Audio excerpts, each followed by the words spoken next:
Hello, hello, hello, hello. Lost in the Script, episode 93, Campaigning Black Bodies. What up, man? Another week. Hopefully everything was good with y'all. Hope you had a good, safe, comfortable, stress-free. I don't know if it's possible to have a stress-free week at this point, but It's not. stress-free week. A little cloudy today. Yeah, it's a little cloudy out there, but today we're gonna have to do some extended talking about certain stories from last week. Obviously, the biggest story being Tyre Nichols and the funeral that they used as political theater to campaign at. We That's saw what they do. Al Sharpton, Kamala Harris, Ben Crump, all them using this for publicity. We're gonna talk about some other things. Obviously, HBCUs are still in the media. For all the wrong reasons. Well, not really the wrong reason this time. We got some more positive stuff at least, or some stuff that can become positive at least, and a few other things we're gonna talk about. Let's get right into it. First off, let me do this. Hold on, y'all. Okay.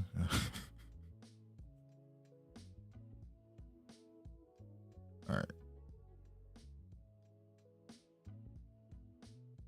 Oh.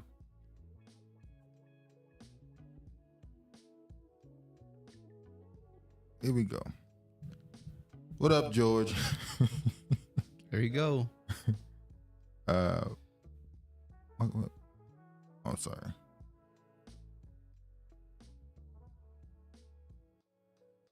George still talking shit to me. What's up, most highly honorable yet sometimes blinded by Cam Newton and the forever shook wish he had a nice scallywag in his tail and he had a massive bone named Travis. Why George always trying to go at you? I'll be here all day. Say nothing, Travis. Do or say to his handlers will stop the smoke now, and he and Travis bestie and protect the Eastwood. Oh, snap. Oh, now he's sending shots at He Eastwood. going at Eastwood. Oh, shit. Even though I don't know you, Travis, but would swear by white Jesus. That's just still talking shit. What up, Eastwood? George, it looked like the comments disappeared again after he saw that. Oh, yeah. Ain't gonna comment no more. Yeah, George, you said you don't stay to the end of the show. You lied. I got a screenshot that says, How you doing, Kiva? make up my. Damn, okay. Can I do it from here? George said he don't stay to the end of the show. Telling lies. Yeah, George, he wanna do some. I got the screenshots. It says George stays to the very end of shows. Yeah, George, he wanna got some information on you. So watch how you talk to him. He gonna want to show the proof. Let's go right into it. Hold on. Okay. Tyre Nichols should have been safe. Kamala Harris, Reverend Al Sharpton honor Nichols at his funeral. Okay, first off, why is it when someone is killed in such tragic fashion, it's not just a private funeral? It has to be this almost like a funeral that you give a celebrity or someone that you want to, or as a martyr funeral, I guess you would call That's what I was about to say, martyr. In essence, was he a martyr? Or was he just somebody that caught up in a tragic situation? Somebody that got caught up in a tragic and situation. now his tragic situation is being used for fodder for their political ambitions. Exactly. You know, you had Al Sharpton there who he been doing this since the 80s. He been doing this for a long time. He done showed up to a lot of funerals. Don't know these people. Never been to their neighborhoods or anything. But he'll come to your funeral when he can use it for political capital. Well, some people have told him to stay out of there. That was in North Carolina, wasn't it? Or was that in I forgot what family that was that told him. It's so many. It's unfortunate how many of these stories happen. But one of the families, I can't remember which one, was like, leave. Don't come here. We don't want you here. I always do. Even when he think I'm not here, I'm always in his head and not his hand. It ain't that right? But also, Kamala Harris decided to use this. But what was the purpose of Kamala Harris going there, you think? Well, I told you, Kamala's been missing for a little bit. She hasn't been. She pop up every blue moon now. Probably the last year. Maybe she's been pretty quiet. 8 months to 12 months last year. She really ain't been around much. funeral. Kamala trying to gather up the black male vote. She could do better doing only for $9.99 old hoe. Yeah, she an old hoe. She is an escort. Hold on, let me do something. I don't know why this keep changing size. No, didn't mean to do that. What the?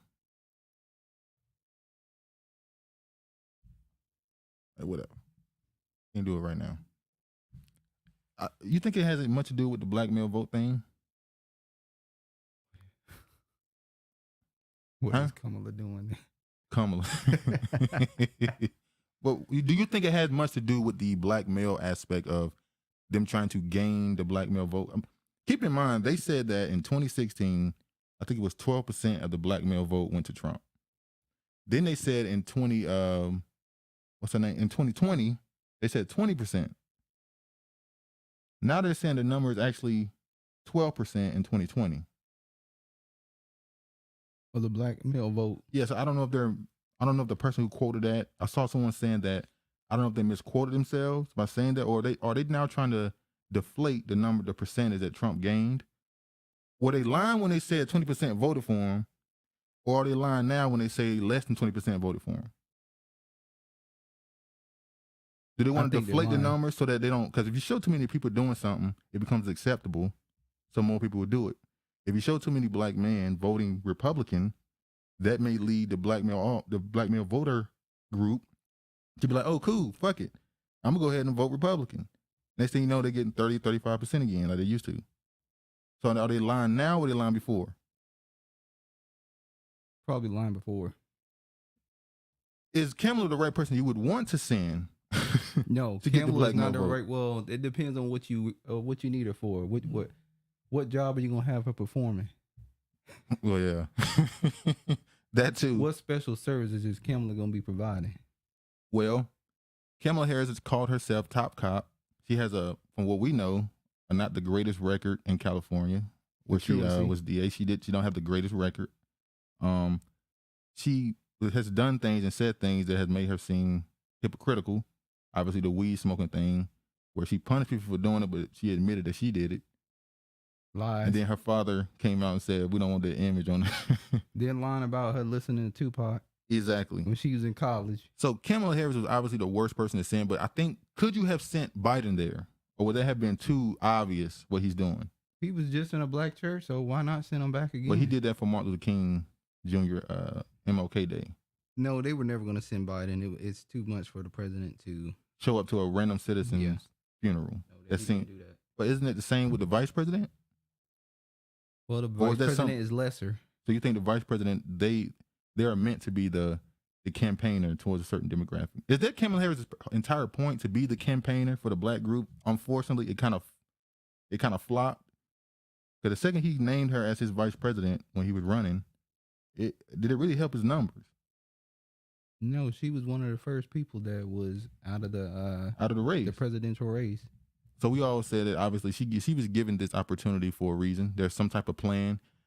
I'm tired of speculating. I'm not going to say. I've been saying for 2 years he's not going to make it the full term, but you know what? Whatever. He might make it a full term. That might be the new plan. Was laid to rest Wednesday following a memorial service in Memphis, nearly 1 month after the 29-year-old died after being beaten by 5 police officers during the January 7th traffic stop. Vice President Kamala Harris made an appearance at the funeral after being invited to speak at the last minute by Reverend Al Sharpton. Harris denounced the actions of the police officers who beat Nichols and called on Congress to pass the George Floyd Justice and Policing Act, saying that President Joe Biden would sign it into law. Now, keep in mind, the reason why...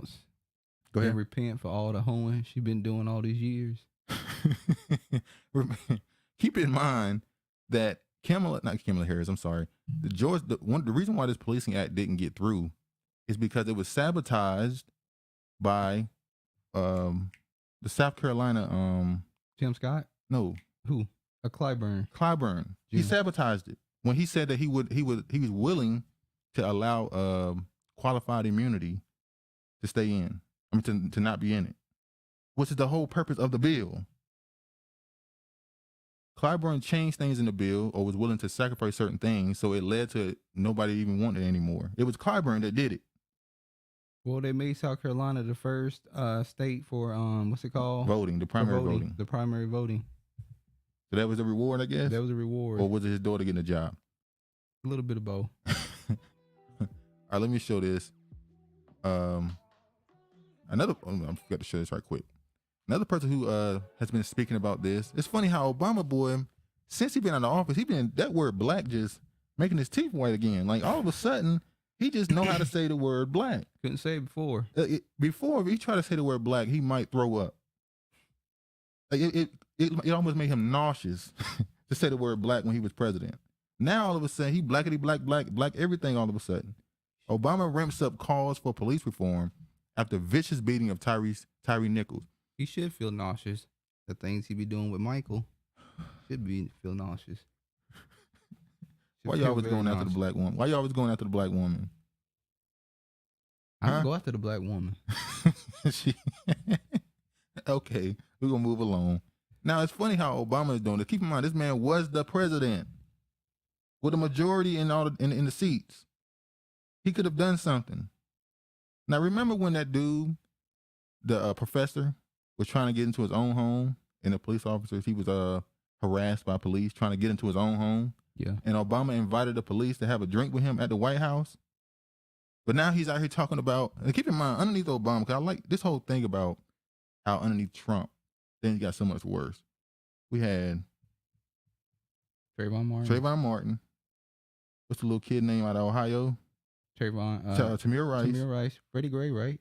Freddie Gray. The one in Baltimore. What's the guy who got killed in his car next to his Khalil Castile. Yeah. I think that was underneath Obama. I think. I'm not sure about Eric that Garner. one. Yeah.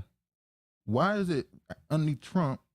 It was because of Trump, and now underneath Biden is happening, and it's not the system anymore. I mean, it's not the president anymore. It's the system. So it went from being the system to the president, Trump, to back to being the system. You're trying to put out propaganda and paint a certain image of the country when one particular person is running it. Yeah, it's the same thing regardless who's in there. Former President Obama and First Lady Michelle Obama ramped up their calls for police reform following the release of the video showing the vicious beating of Tyre Nichols. The vicious, unjustified beating of Tyre Nichols and his ultimate death at the hands of 5 Memphis police officers is just the latest painful reminder of how far America has still to go in fixing how we police our streets.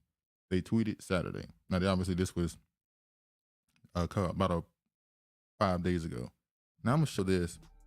This is a clip from the funeral. I'm sure y'all have seen Al Sharpton. They saw Al put on the show. Go out there and become a pastor. Remember, he's Reverend Al Sharpton. Reverend Al. I'm going to show Kamala Harris first. She's going to give her watered down. Yeah, sassy black woman. Potato salad with grapes. And apples. And raisins. Remember she put that picture out from Thanksgiving? And people was like, and then somebody showed that Lars was hidden in the corner. Instead of seasoning salt on top of the potato salad, she put curry powder.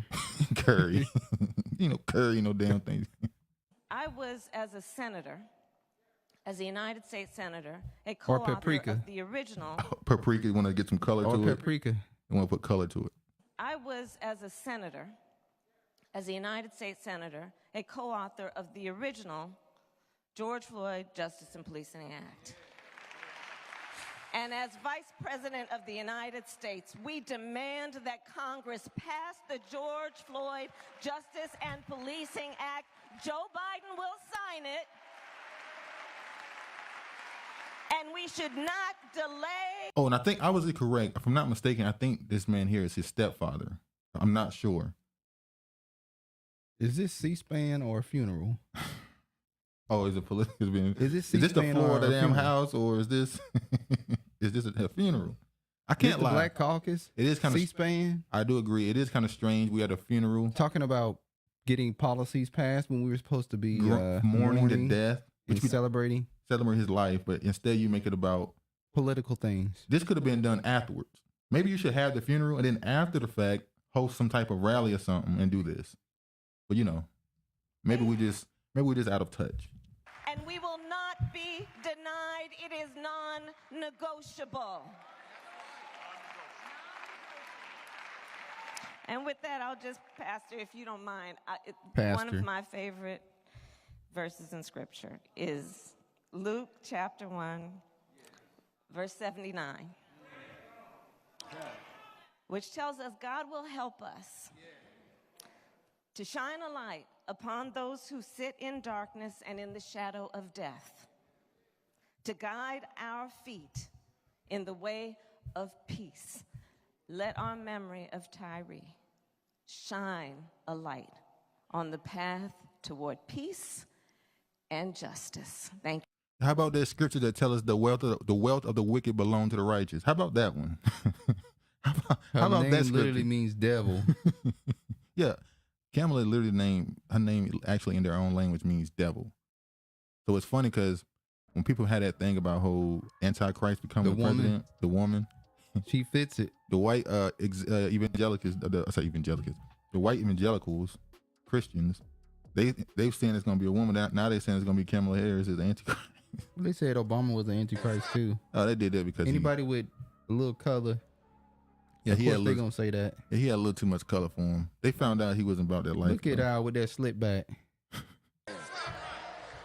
That's why I'm still marching. Yeah. Yes, I got books out. Yes, I got a TV show, but I'm a mountain climber. I'm not going to stop till I get to the top of the mountain. You can call me names on right-wing television. I'm a mountain climber. I expect stumbles to come my way. I'm a mountain climber. You can disgrace me, you can discredit me, but I'm going to keep on climbing. I'm going to climb until Tyre Nichols get justice. I'm going to climb until Eric Gardner gets justice. I'm going to climb until we change the laws. We're mountain climbers. We're not day traders. We're mountain climbers. And if God be for us, it's more than the whole world against us. He walks with me. He talks with me. He tells me that I'm his own. He's been food when I was hungry, water when I was thirsty. He's my rock. He's my rock. He's my rock. My sword and shield. Let me tell you something. The Black American preacher has been studied. People have literally studied the Black American preacher and his ability to garner all type of reaction from just his abilities to speak and just just get people to feel something. It's been studied. African American preacher ain't nothing but a battle rapper. You're a battle rapper. Yeah, they battle rappers. All they do is get crowd reactions. They don't do shit for nobody, but they sell. Pass the plate on that side. Nigga, get it on that. Nigga, get it on that side. But this is what I'm talking about. How they use Devil Rock. I'm gonna leave it alone. But this dude, they pretty much used this guy's funeral for theater because everything he said. When a person like him come and try to be a part of a funeral to help you mourn a loved one, what it's supposed to be, why do so many families, even though we know there's a few that have told him to go about his business, why do so many allow it? Well, we can say one reason why they may allow this because they know that having him there is going to garner some sort of attention. And they think that can lead to an outrage that can get justice. Yes. But it hasn't worked. I mean, I don't think it's gotten you his attention and a chance to settle in court for money. That's all it's ever done. Well, the bag is the justice for some people. Unfortunately, too many of them. All right, let me show this. He's still going? No, this is the part where he talk about, if he was white, Well, Reverend Al, you don't understand. How are they going to keep crime down in the black community and at the same time not be tough and rough? Well, they do it the same way they do it on the white side of Memphis. And they keep the crime down without being rough and tough. How do you have the same department that can keep crime down on one side of town without beating folk to death? But you can't do it on the other side of town unless you feel that you can get away with it there. I can't speak for everybody in Memphis. I can't speak for everybody gathering. But for me, I believe if that man had been white, you wouldn't have beat him like that. But you going to go right back on CNN or MSNBC, wherever you work, and kiki and giggle and laugh at get these their white dollars, people. take their money. Get your Freemason. I don't know, you thinking Mason or the Boule, or he just a He hybrid. ain't light enough to be Boule. He ain't light enough. He ain't light enough. I don't know. He was permanent hell out of his hair back then. He trying. So he was trying to fit He in. ain't bleach. We don't do bleaching in America. Oh, that We led don't to a bleach. whole war talking about that. But okay, I'm gonna say this. I'm one of those people that go, I worry about my own. But you definitely see news of what happens to other people. Let me tell you something. I done seen some crazy stories about what cops did to white people. Am I gonna say that they police the other side differently? Of course they do. They're not going to treat likely you the same way they're going to treat their own people. That's where I'm going. But you would expect these 5 officers. Let's bring it back to them. These 5 black cops, not white. Let's bring it back to these 5 black cops. You would expect, because they supposed to understand certain things in their own community, they would handle it differently. And I've seen it. I've seen it with my own eyes. It be handled differently when a black cop steps in and go, "Hey, bruh, chill out." And it's a different energy. For some reason, we're gonna get to the possibilities why they weren't into that. They were on 10 immediately. Now, obviously, we know about the setup. We know about the Scorpion thing, and you know what they were trained to do. And there's other people that said that they had encounters with them where they had guns pulled out on them when they were off duty and stuff. Yeah, they wild boys. But this is one of those cowboy groups. These cops that go around and they on that chitty chitty bang bang thing. All right, Jesus. MW, nobody's looking for Curry. Kamala got that furry Curry. You get that one? Mm-hmm. That furry Curry. How you doing, Ohana? Last week there was a white man in Ohio that was shot 22 times in his own home by the police. Media is silent. Let me say this. Why are they silent? Because they want there to be propaganda. Well, that too. But you know, you can also make it a story. If you know about it, that means it's a story. Right? Yeah. So that means there's certain people that's not covering it. You know, people that do this right here, I always wonder, you'll have these quote unquote alternative white media outlets, YouTube channels, do people on Rumble and stuff. They'll say stuff like this and you go, well, you have a platform. Instead of trying to debunk the news about the black people that was attacked or shot or whatever, how about you focus on the people who you deem were innocently killed in? Yeah. If you're saying that you don't believe people like Tyre Nichols should be looked at a certain way because he ran and he didn't listen to orders according to you, well, why don't you point out the stories of people who did get killed and they did follow orders? Because all you do is make it seem like it's not a problem. Police brutality is not a problem. They're not overly aggressive on one hand, but if you say something like this, showing that, well, it is sometimes when they do bad. But you don't point out the times they do bad. You focus on the time when other people saying it's a bad thing and you don't think it was. But anyway, how you doing, Fallen? Kamala has obviously been practicing her speaking. She didn't giggle at all. They went in there real rude and controlled. The whole thing, picked who spoke and who was recognized. Politics is nasty. That's another thing. I'm pretty sure there was some cousins, somebody that wanted to say something, but it's like, Kamala Harris is here, Al Sharpton is here. You can't speak. So I can't speak at my own family member's funeral because of who's here. I don't know that part. We can't say that part. Well, we know that more likely happened. I don't. Well, but we know the services go for a long time. They go for 3 or 4 hours. So everybody might get to speak. Somebody slapped that hoe. Funeral. The Dems had a chance to pass that weak George Floyd Act. I call it weak because it didn't include the removal of police immunity. Yeah. The Democrats are at it again. Yeah, if I'm saying the qualified immunity, that's because of, I keep forgetting his name, Clyburn. Did she bring the check? Exactly. No, she didn't bring the check. She definitely didn't. Why are they talking about some other poor soul to drum up applause? Say Tyre's name.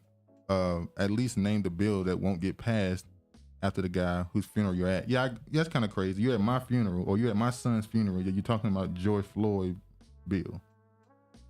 Well, she's saying that bill is the bill that they're using to. Well, so now we go into the idea of politics using names to garner support. Well, I call it the George Floyd Policing Act and not just Policing Act.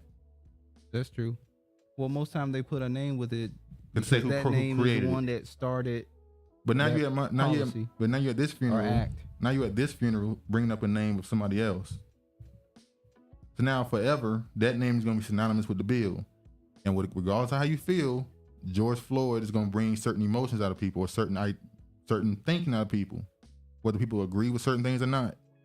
Yeah. So maybe that's call true. it a policing act. Hell, why not call it, what do they call the Asian bill? Anti-Asian. Anti-Asian. Why not call it the Anti-Black American Act?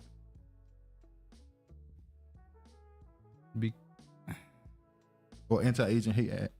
So Anti-Black American Hate Act. But they probably want to take that. They don't want to necessarily put a race on that bill. They want it to apply to everybody. So you'll put a name on it of an actual person, but not. Nigga, get to the next comment. Look, that's what you're doing. You reading it down. You reading comments down. You got the AOC bounce. Yeah, we're gonna talk about. We're gonna talk about AOC as well. Somebody get him some ham hocks. Smoked ham hocks or just regular. That dude behind him looked like stuff. That dude behind him looked like he stayed puff marshmallows, man. Church Negroes love performing at the so-called Church of God. Exactly. How you doing, Kayla? And that woman looked like Wicked Witch of the West. George, why you always talking shit about people? Look at that Witch of the West. Look at that fat bitch behind her swinging her head around. Oh, that's the one who was dancing when he started doing the, and God. They love that boy. AFC does it. The preacher poet. Al Sharpton is a hoax. They should be ashamed of themselves. I agree, Kiefer. They should. There is no shame in the devil's workshop. Nope, there is not. Our people don't have real skills, so many resort to entertainment, rapping, dancing, podcasts, comedy, preaching, acting, sports, TV hosts. Let me say this. I'm gonna ask y'all something. When people talk about black people and their ability to monetize their talents, and people always get angry at the idea that black people are good at, we're gonna just say entertainment. Because everything you named there can be kind of put in entertainment, except like preaching, even though that's kind of entertainment at this point, preaching. It's entertaining. Why do we want black people to not be a part of entertainment, which is what we already know they're good at? Why not monetize it even more by creating people to be in that business? How about we need more sports doctors? Instead of just somebody who's good at sports health. Why not people who are better at dealing with contracts of these sports, these athletes? How about get people whose job it is to be a part of that industry at a different capacity? So you don't have to be the athlete. You could be somebody who worked with the athlete. Yeah. Stop. We want people, body. for some reason, especially in this, we're going to bring this up later. That's something I noticed, because I'm being honest, I only started really paying attention to HBCUs the last 2 years. And I'm, what? Now say it. Don't do the face. Say it. Nigga, you didn't start paying attention to HBCUs until Deion Sanders. And what got was that? involved. It was 3 years ago. Okay. So you're like, I'm lying or something.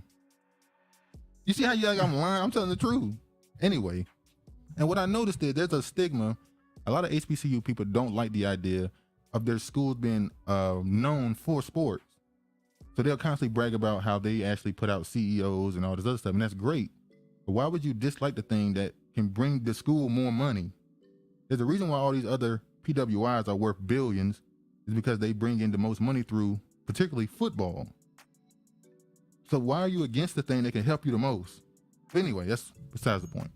Yeah. Yeah. I'm so embarrassed. That's a good point on skills. The people who are on the other side of town have respect, morals, code, structure, family, and community. I can't disagree with that.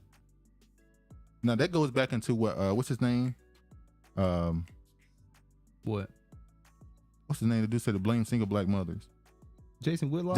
That's kind of going into what I guess you believe the same thing as Jason Whitlock, which is family structure. When he blamed it completely on single black mothers, he blamed family structure for the death of Nichols and the 5 officers, saying that they don't respect authority, so they're letting him run, and because they have no ability to control their emotions and stuff. Talking about the 5 cops, that led to them being violent. People get upset when I say some things lead to some results. Him running may have led to what happened to him. It don't make it right. Well, that's the point. There's been several instances where they have ran and it ended up to this outcome. I agree. I said the same thing about George Floyd. I can look at George Floyd and say he wasn't who they made him out to be, but he did not deserve to die. No, not over no fake $20 bill. That's what I'm saying. Like, we can look at his past and do all this other stuff and how he ended up in that situation, but they don't get rid of the point he shouldn't have been in. He shouldn't have died. We all can agree with that. I can say the same thing about Nichols. You can say what you want to say about him running, didn't follow orders. That don't mean he should have been beaten to death. That's a whole different conversation. Look at Tommy. Cop will kill white people. They just don't show it. Oh, they show it. Good evening, but I don't. Good evening, but doesn't our head look like a bobblehead? Well, I think he's he like a lost all that bobblehead weight. because he's standing next to a bobblehead. That's a real bobblehead. Kamala is the real bobblehead. Some cruel, outrageous, unjustified stuff. They don't want to traumatize white people.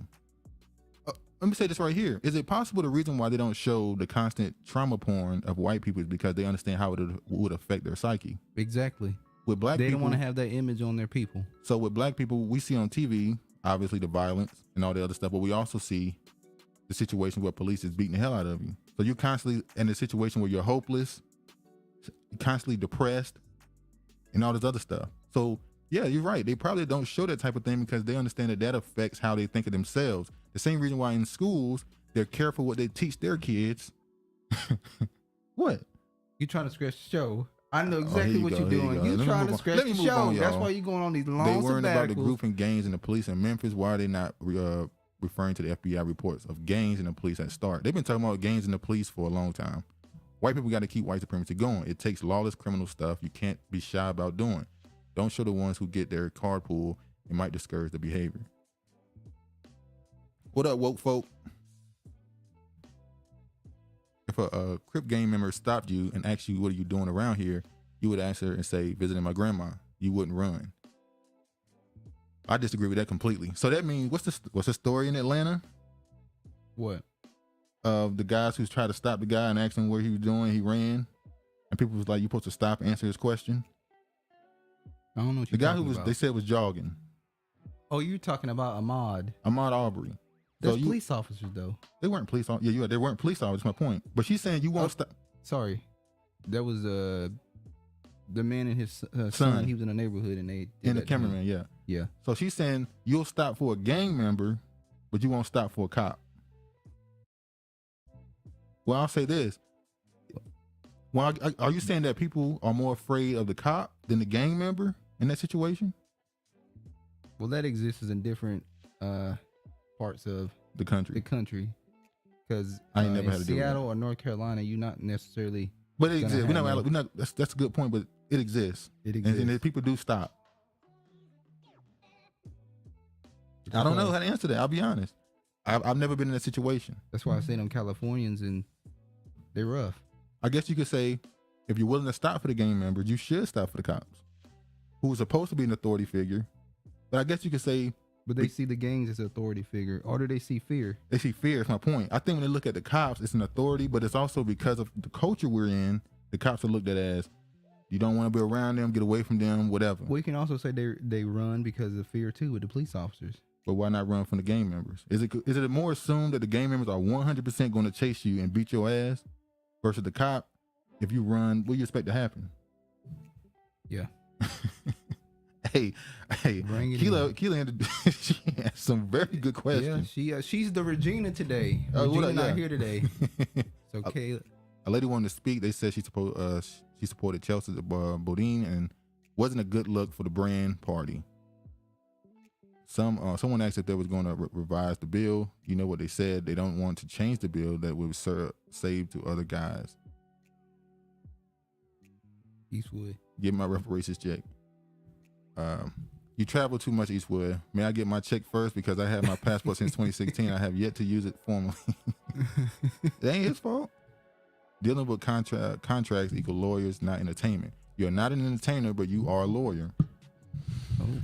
Well, I agree with that part about the lawyer. But what I was meaning was there are people in that industry that are not actually the entertainer, but they surround the entertainers, the manager and all the other stuff. So use those people who are athletes to bring those other people in with them. Sort of like the LeBrons and all those guys, how they bring their friends and all them with them and put them in position.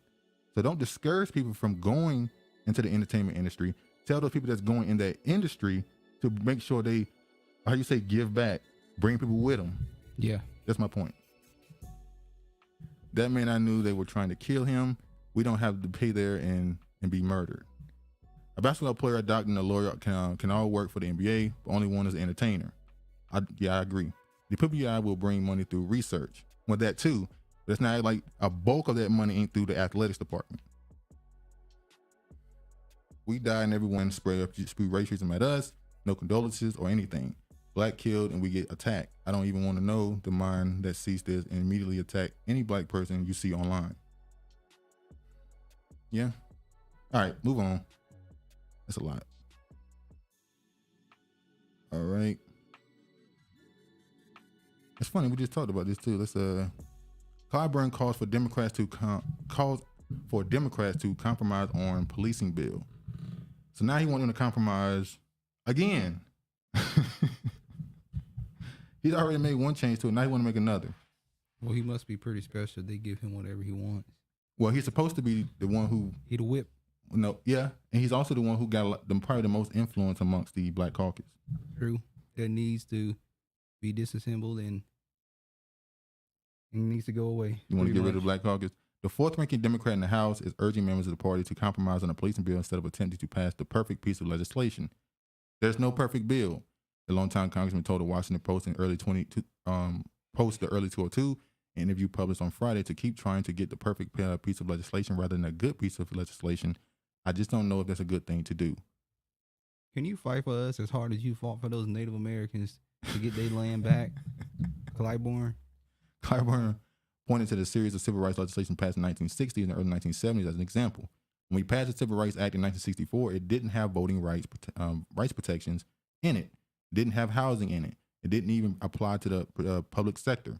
The 1964 law was later followed by the Voting Rights Act in 1965, the Fair Housing Act in 1968, and the Equal Employment Opportunity Act in 1972. So I just think that we have to go and make some progress. We may not get everything that we need or everything that we want in one fell swoop, but we need to get this done. You agree with that part? I can agree, but we can also say, how come when they put out other legislation acts for people, they get everything? What about that anti-Asian bill? Well, we don't know. Well, they say that it says anti-Asian on the title, but inside of it, it's for everybody. So I got to say that. I'm just saying. It says minority and all the other stuff inside the bill like every other one. But let me show this. Now, this is a story. This is allegedly. I don't even know if I should bring this up. Should I even talk about this?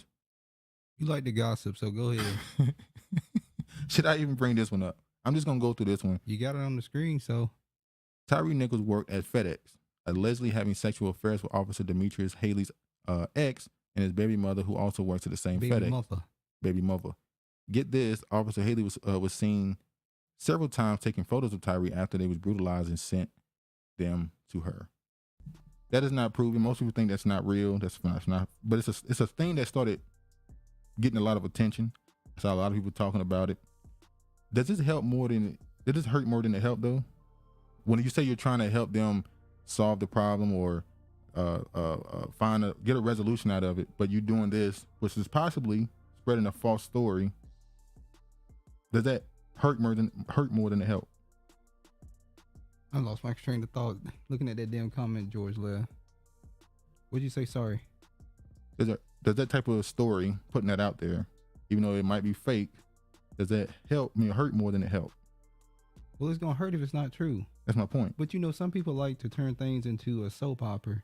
Make that it is seem true. Like all these things happen because there were, different things going on behind Well, they turn the scenes. into online investigators. They try to make a those crime podcasts where they talk about these crimes that were unsolved, and they get those are really popular. And I think people try to do that with every case, try to make it sound like there's Everybody some deeper conspiracy to investigating. it. Yeah, they try to find a conspiracy inside of a case that's already messed up.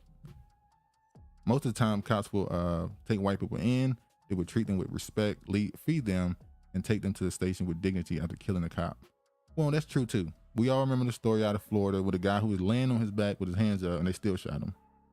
And then he asked him, "Why you shooting me?" He said, "I don't know."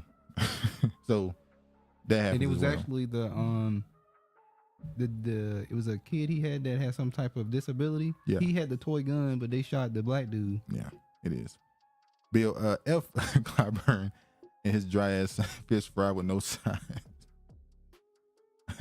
Black cucumber chamber is a joke. All right, Clyburn, and not even hurried in this man who gave Kanawha Indians money. Yeah, we talked about that. We We talked about that a few months ago. Well, what he also did, it was two tribes going at each other for some land. It was in North Carolina. Yeah, and they wanted to put a casino on it. So they battling over, and he awarded it to one of the tribes, which means he more than likely was giving something under the table. Like he was the overseer. Well, he made the bill to push that, and he also had another bill, like he said, for giving them money. Regina's in the house. Why does he have to be one side in the minus Travis? And Asians What money did George and bills, say? Huh? What did George say? Why does he have to be the one to decide for us minus trying to say you ain't part of the group? And Asian money and bills grew resolutions. Mark my words, Latinos and Ukrainians or someone are going to get a bill for them while we still sitting here. LOL, shaking my head. Well, they say we got ours in the 60s, so that's how they look at it. You got yours in the 60s and 70s, early 70s. You don't really need no more. We got the Juneteenth holiday. How you doing, Regina? I can't dismiss that Juneteenth. I don't think it was necessary, but I can't disrespect it necessarily because of the Texans. I won't disrespect it. What do you mean disrespect? By Treating like saying it was not necessary, relevant? It's not relevant, and talk shit about it because Let's the be Texans honest. Let's take be it really, serious. really honest. Oh, you want to be really honest? How many today? states were celebrating Juneteenth? I don't know. You probably I can say probably the Southern Belt they were celebrating. I would say from maybe Growing up, from Georgia all the way to Texas they were Okay, celebrating. yeah, I'm about to say that. That's probably where it's Maybe celebrated. in Florida too. Maybe. Maybe South Carolina. I feel like I heard of Juneteenth when I was younger, but we never ever celebrated it. We had a Regina. We had a mini you in here while you were absent. What do you mean She mini was you? You don't giving Duke the disrespect Kayla. business. Why you gonna, oh yeah, she was on my ass. I ain't gonna lie, but I gave her answer. Everyone's still trying to cope, though. We can't have everything. Co-op though. I'm sorry, trying to co-op though. We can't have anything. Exactly. Clyde Brennan charge. Hell, now we can't have nothing. All right. Damn, Jordan. That was after the holiday, nigga. Run me my money. Who praise yourself and run me my cheddar. Listen, George, we already done sparred in the comment section. You got your ass washed.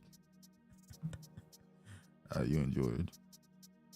Now you did. George did have me on the ropes with that one comment he made about I take the equal sugar and I be snorting it like Coke. Yeah, he was laughing He at had me that. on the rope. He had me on the ropes with that one. I was trying to. Even after damn, why did I? Even after we got on, he was still laughing at that one, George. All right. Memphis police chief previously fired for Atlanta police for covering up child sex crime. I'm not gonna go deep into this. I just found it crazy that this same officer who was allegedly set up the Red Dogs, and the Scorpion, and had other places she worked at, she also was accused of covering up a child sex crime. It's just a lot going on with her. Damn. And now you're saying here we go with the lie. George, there's no lies. There's no lies.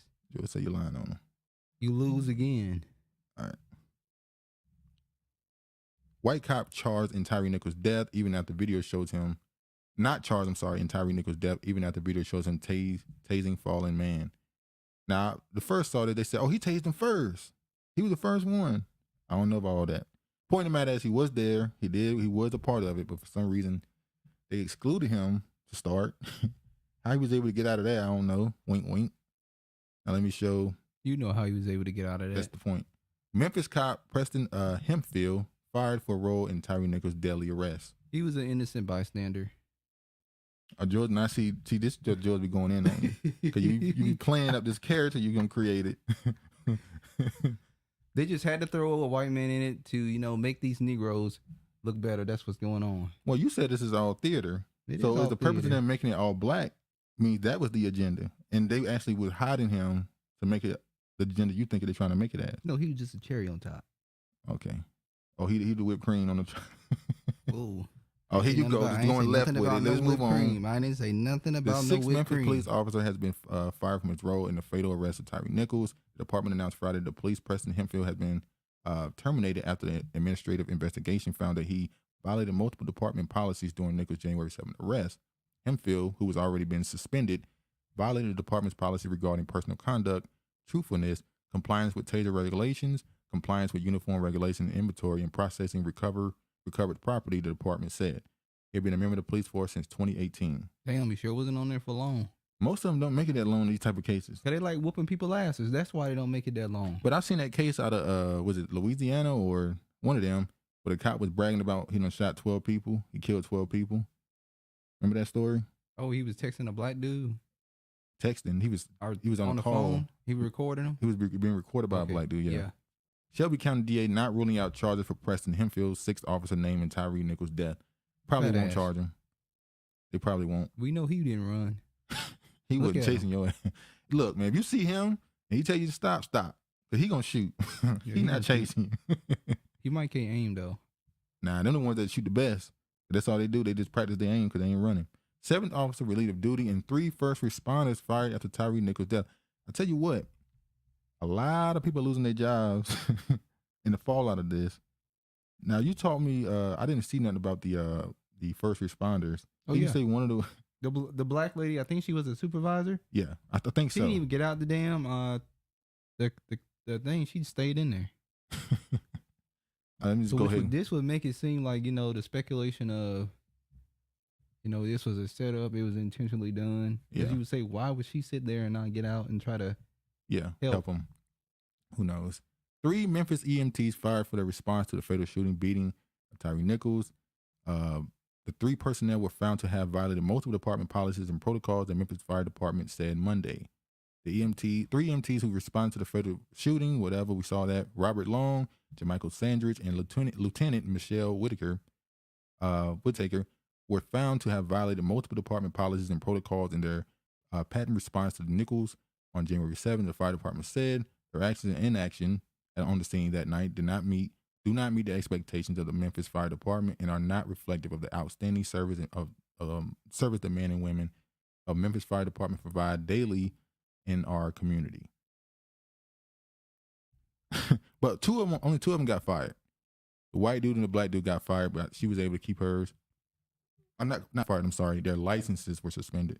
She was fired too, but she kept her license. Yeah, which means the black woman survived. Somehow she died. You thought it was gonna be the white man. Yeah, I did. I ain't gonna lie. I thought they gonna get rid of keep the license take the license of the 2 black people and let the white dude keep his. They threw a ranch at you. They threw a monkey wrench in there. Created by a black man, by the way. Let's move on. Black History Month. Shout out. Black History Month. You gotta say something. You gotta name a fact. All right. Memphis man says he was assaulted by same Scorpion officer charged with Tyre Nichols' death. Name a fact about a black person. Yeah. George is a liar. Black History Month.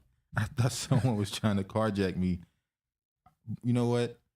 I'm not even gonna try. Mr. Harris told NBC News. Is it Montarius? You see that name?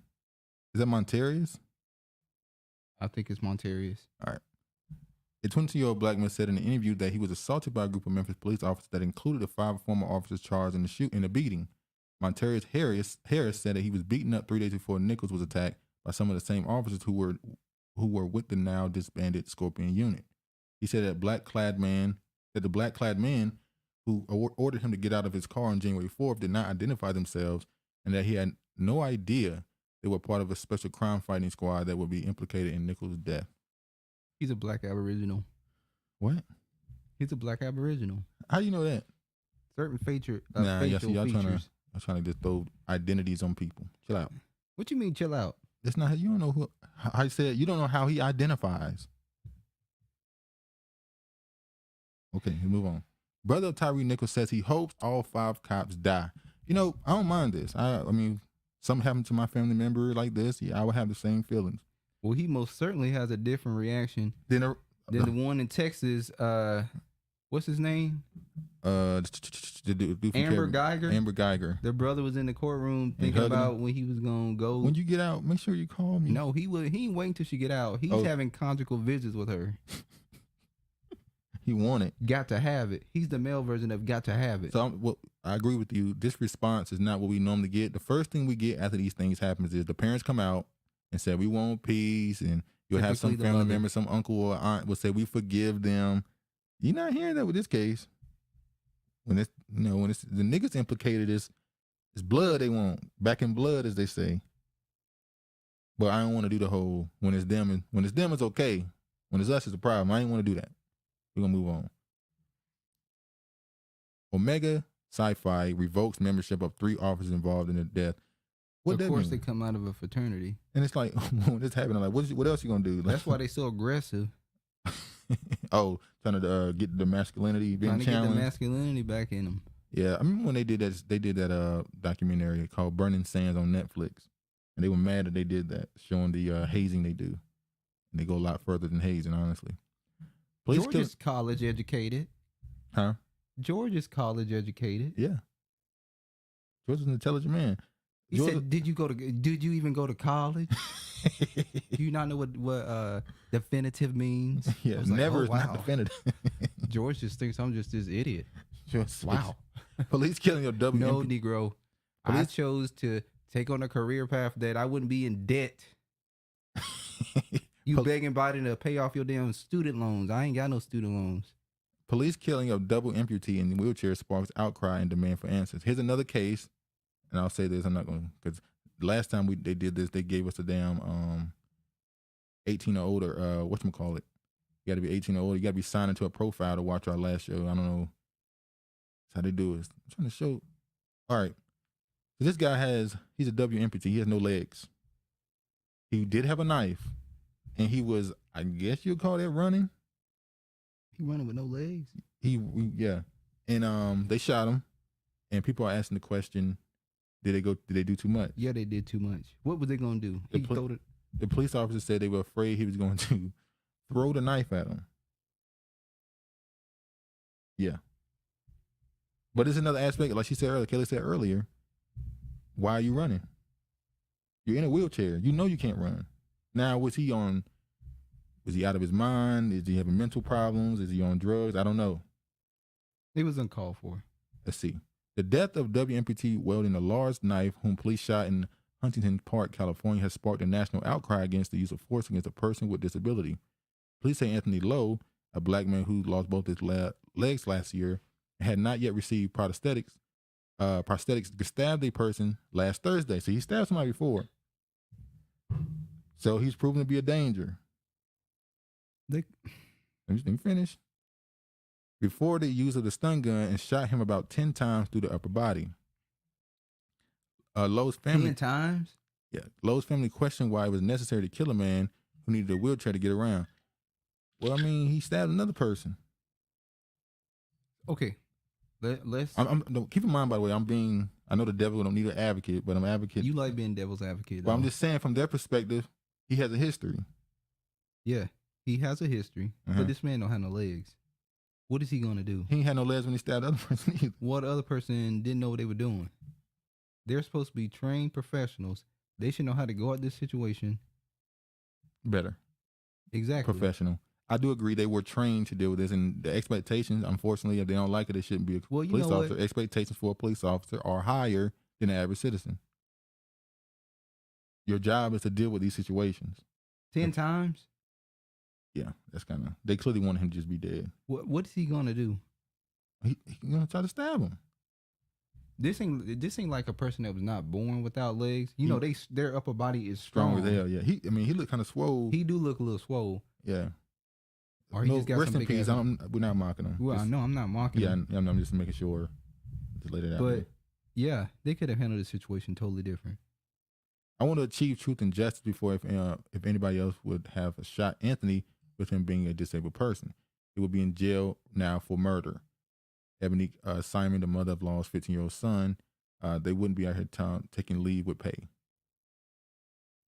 Okay, if another citizen and him got into an argument, dispute, and he shot him with a knife, he had a knife, but other dude shot him, it's a regular civilian, would he be going to prison? It's self-defense, but would it be considered self-defense considering the dude is in the wheelchair, but he has a knife? I think that dude would still go to prison. They would not call that self-defense. They would say he's in a wheelchair, you could have just walked him about your business. But the police, I guess you say the difference is they're trying to stop him and detain him. And they have that authority, so he should stop. True. So, it's an unfortunate story. More than likely, he did have a knife. They're going to say he did run. He was a danger. He's proven in the past he's willing to use that knife. So the killing was justified. That's what they're going to say. Unfortunately for them. Okay. Oh, the thing that stopped working. No, it's still working. It's been good today. It's been pretty good. What's going on? I don't know. Here we go to the line. We got to keep those young guys on your toes. Shout out to whoever that was. Them civil rights laws bills are bare bones now. Not much in exactly. Well, they've taken all the stuff and replaced and used the word minority. They've added women, sexuality, and all the other stuff to it. So it doesn't. The civil rights bill doesn't even really apply to black people no more. They're kind of just a subgroup that's in it. Like we all know that affirmative action, the person who benefit the most from that is not even black people. True. So it's not really for you anymore. They've changed it so much, it's pointless. What did Regina say? Oh, she said we got to keep you young guys on your toes. Shout out to whoever that was. Yeah, she was on it. She was on now. She was on it. All right, go back and look at the live chat, or maybe she went later, Regina. Yeah. Travis is most active in the 90s episodes while getting crushed in those 80s. Just more proof of the obvious. Womp, womp, womp. Memphis police. Someone just shot a Memphis cop the other day. Well, damn. There have been times right after one of these shootings, somebody get fed up. Remember the guy in Texas? Yeah. There was a guy in with Louisiana. Well, he was in the military, wasn't he? Yeah. Well, there was a conspiracy behind him because they blew him up. So some people were saying the dude that wasn't the dude who was doing the shooting, but that's a whole nother thing. Then now obviously you had the cop in California who got fired. And he felt like it was unjustified, so he went on a little spree. Memphis is guilty. Gully, they forever about that grime. Just ask Lorenz Wright, the basketball player. Supposedly the man that shot the cop is dead. Did it really happen, or they creating a narrative? Well, that's what I'm saying. They like to create these situations where you feel sympathy for the cops. But I wouldn't be surprised. I mean, people do shoot cops sometimes. Do not harm is no longer applicable to doctors or EMT or firemen. It's very scary knowing we are on our own, or roll the dice and we can call them.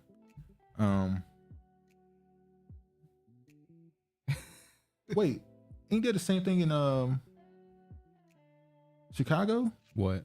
Where if you harmed or hurt, they won't just come in and help you automatically. They make sure they say first. Well, that's understandable in some situations, but yeah. A narrative just like the Reparations Committee or survey is all a shame. But the problem we can say with that is there was police officers on the scene. Yeah.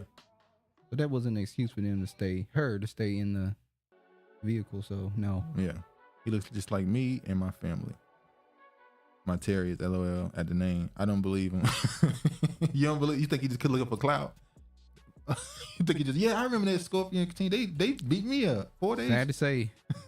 He might be lying. Do that, but I'm not trying to be the pessimist today. So. Oh, you don't want to be? I do it. I agree. More than likely, it's a little bit of.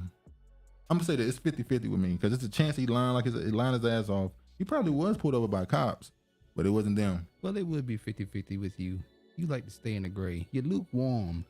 Either you're cold or you're hot. Sometimes which one is you? Sometimes you need warm water. No, you don't. You need cold or hot water. Conjugal visits. Wait, conjure. You need cold water to drink, hot water to wash your ass. You don't need warm water. Some people like warm water. For what? To wash it. I don't know. I know you want to feel like your water scorching. Some people need that water scorching. Burn that stench off their ass. Burn that dirt off their I never joined a frat either, and I play ball. F them paper friends. Well, every time I've seen somebody speak about them, they always say, hey, man, they open doors for you. You get a chance at this and that. He chose to follow the white master and forever try to enslave Duke on live. But one day I'll be free from my debt, and you will kiss my Converse. You'll show enough. Yeah, bro, I wasn't doing all the madness to please others. I chase other things. Oh, you were chasing them pink toes. You were chasing pink toes, brown toes, all type of toes. His preference is pink toes. You know, hey, maybe back then it was a little different. I don't think so. How can you shoot a double amputee in the upper body? I ain't laughing. Only stop.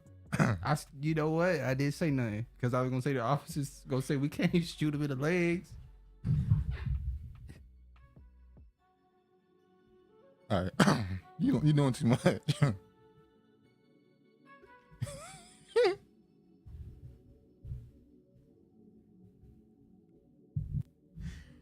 All right. Eastwood, LOL. Civil rights. It was never for us. When they included the word minority, we were doomed from at the start. Just like we are now with these bills they're doing now. They keep adding minority and underserved communities and all the other stuff. Like they did with the college bill.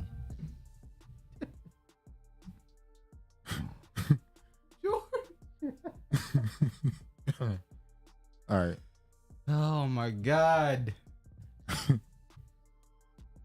Let's move on. All right, this is sometimes black people through the pain and suffering. Little dark. You're not making fun of the victim. It's just a scenario. The situation. You're like, well, what the hell was? Where were they gonna go? They had no choice but to do the upper body. You keep doing it, or not, or just do their job and not harm this man at all. Yeah, exactly. That could have did that too. October 12th, 2019. I want to show that this is the ignorant intellectual on Twitter. He brought this out. I didn't know this. I didn't keep up with the family after the fact. Tatiana, I think that's how you say her name, Jefferson killed by cop Aaron Dean while babysitting her nephew Zion. And November 9th, 2019, Marquise Jefferson, Tatiana's dad, dies at 58. Yolanda Carr, the mom, died in 2020, December 3rd, 55. At 55. And Amber Carr, the sister and the mother of Zion, died at 33 this year, January 30th. Wow. So every year there's been, besides 21, 22. Well, that would be his grandmother, grandfather, and mother died, and his aunt. So they killed one person, but it affected possibly the other three. It trickled down. We know the father died right after, a month later. Wow. And they say it was a heart problem, I think. Then the mother died another year later, and then the sister died 3 years later, which is his mother. So hopefully his father is, the kid Zion. The kid name is Zion. He done lost a lot at a very young age. That's a big chunk in of a traumatic, in a traumatic situation that happened. So hopefully, he's able to find a way to get through that. Speak about this though, because people been talking crazy about the. I'm about to say the wrong name. I'm about to call him the Prince of Pan-Africanism, but that's not him. Yeah, Travis Coffey turn. Eliza Long manifested. I hate smartphones. They could have tased him in the nuts. You would tase somebody nuts, George. The Hidden History Museum. Oh, hell. Opening later this month in Los Angeles. If I'm not mistaken, it says it will be open February 25th. And his movie, he got a movie coming out, The Lost Maroons or something like that. That will be released, he said, the 27th. The stress and fatigue of dealing with white supremacy takes a toll, especially on those that took the jab. See, I didn't want to add that part to it. What? You got to click those. The possibility is that's possible. But I try not to bring the jab up a lot now because you can apply it to so many things. It's getting it's really sad. So when somebody passed away from a heart problem, suddenly see more. When somebody died now from heart problems or of that nature, you kind of just know and you just let it go. But let me show his official website what he had to say. That show do seem like a small space. Go ahead, get it off. Go ahead and get your hate off. Go ahead, get it off. It really seems like a small space. I mean, we know we're proud of the brother. We're happy he got this museum. But, we got a whole lot of people going to be visiting. This seems like a small space from what I'm seeing. Maybe he's going to add on. You got it all out? I mean, I thought it was going to be a second, story part of the building or expand. Seemed a little small. You got it all out?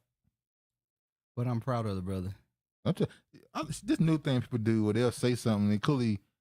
They saying something while they're saying it. Then at the end, I'm not saying anything. I'm saying what I said. The same way you got people saying respectfully. They say something. I didn't say respectfully. That's going at you, but respectfully. No, it ain't respectfully.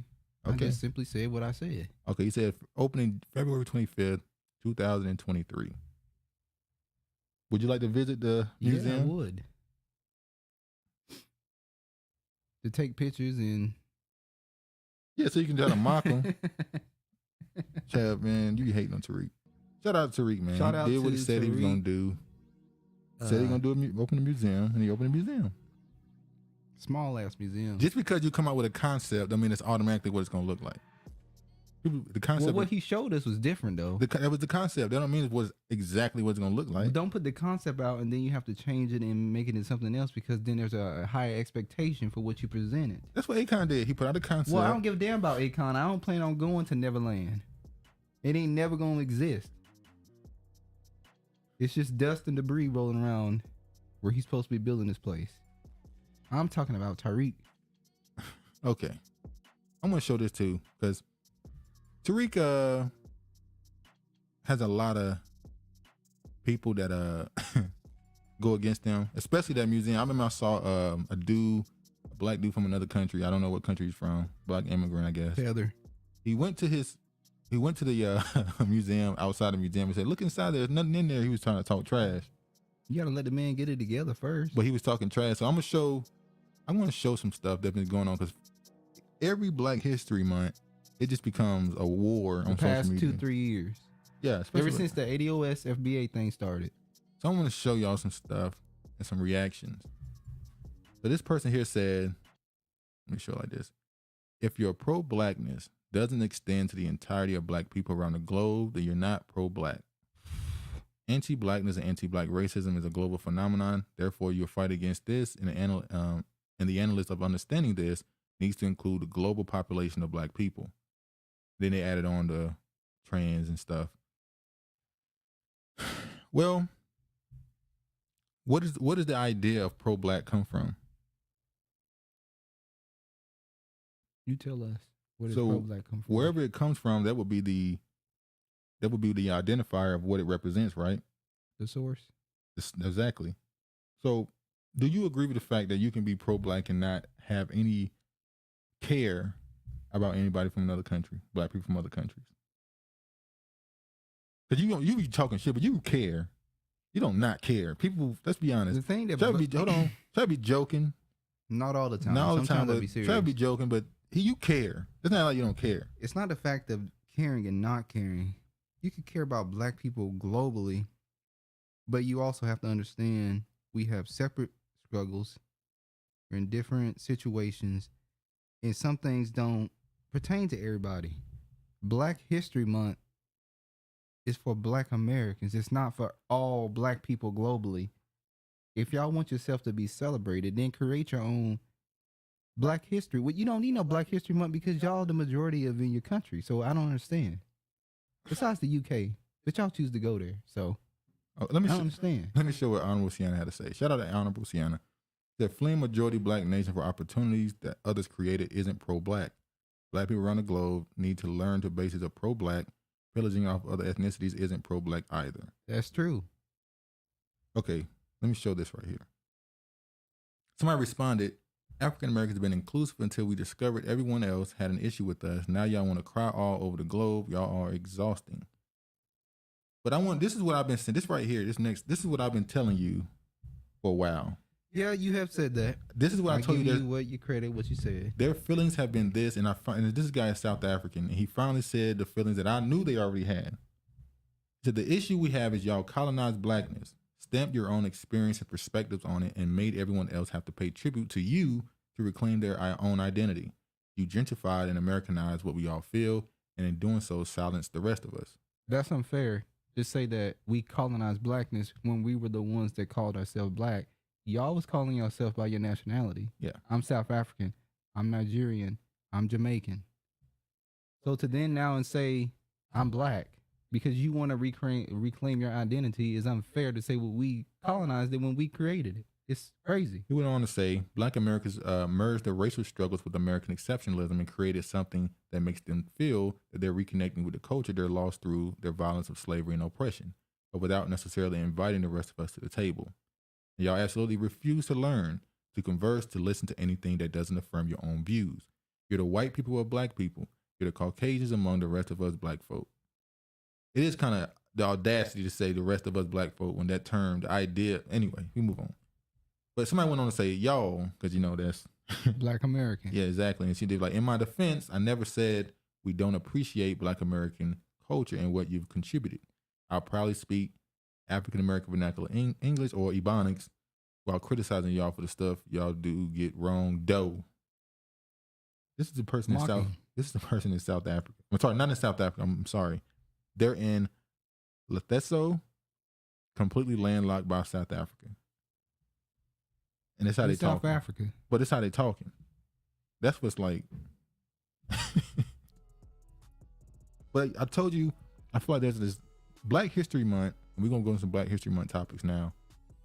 It always turns into this what about us thing. I saw some Haitian people saying we need to talk about how the Haitian Revolution affected America and the revolts. It did affect America pretty bad after what they did. Exactly. They didn't want to talk about the fact that niggas was getting lynched. And, you know, they bring up that in Haiti after the revolutions in America, some people were given invitations to flee to Haiti. But somebody pointed out most of those people who flee to Haiti, Black Americans, they wound up in Dominican. They were actually rounded up in Dominican Republic, and most of them ended up coming back to America. So you mean to tell me they went to Haiti and ended up on the other side of the island, and then they ended up coming the back. mulattoes. Yeah, and then ended up coming back to America. Not all of them. Obviously, some stayed in Haiti, some stayed in the South, in Dominican DR, but most of them came back to America.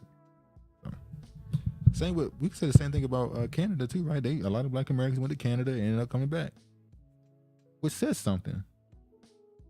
So in this Black History Month, you had people that do the stories about where are the ships? Where are these ships of these Black people that were forced to come over here? Where are these ships? And who are you taking shots at? What? Who are you taking shots at? Nobody. I believe there were ships, obviously, but I think the ships didn't just break down when they got to the shore. I mean, they got changed into other things. They were cargo ships that were transformed into something else, deliver something else. Okay. You're not gonna put on the side of a ship, slave ship. This is a slave ship. Like, it's a ship. But anyway. I'm sure it had a certain name. Yeah, they had names, but people changed the name. But during this time, you have to always, like you said, the last 3 years, battle for this idea of what does Black History Month stand for. We know the person who created it, Woodard, he made a point. He made a point that they said he's saying it was for Black international Blackness when it was Black History Week, and that in 1970s, when it was brought forth to be an actual holiday for a month, that's when it became Black American holiday. So which one is more? They want to be celebrated for a week.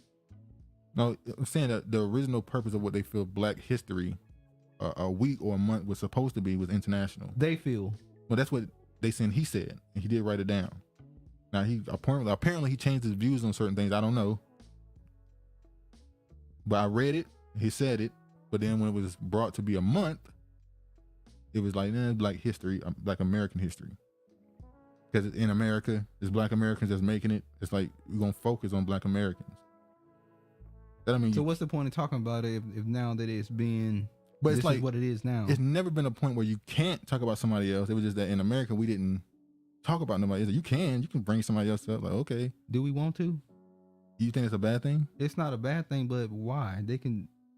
Are we celebrating them or? Okay, let me say this: if a person in Black History Month amongst themselves is celebrating Black people from their culture, is that a bad thing during Black History Month?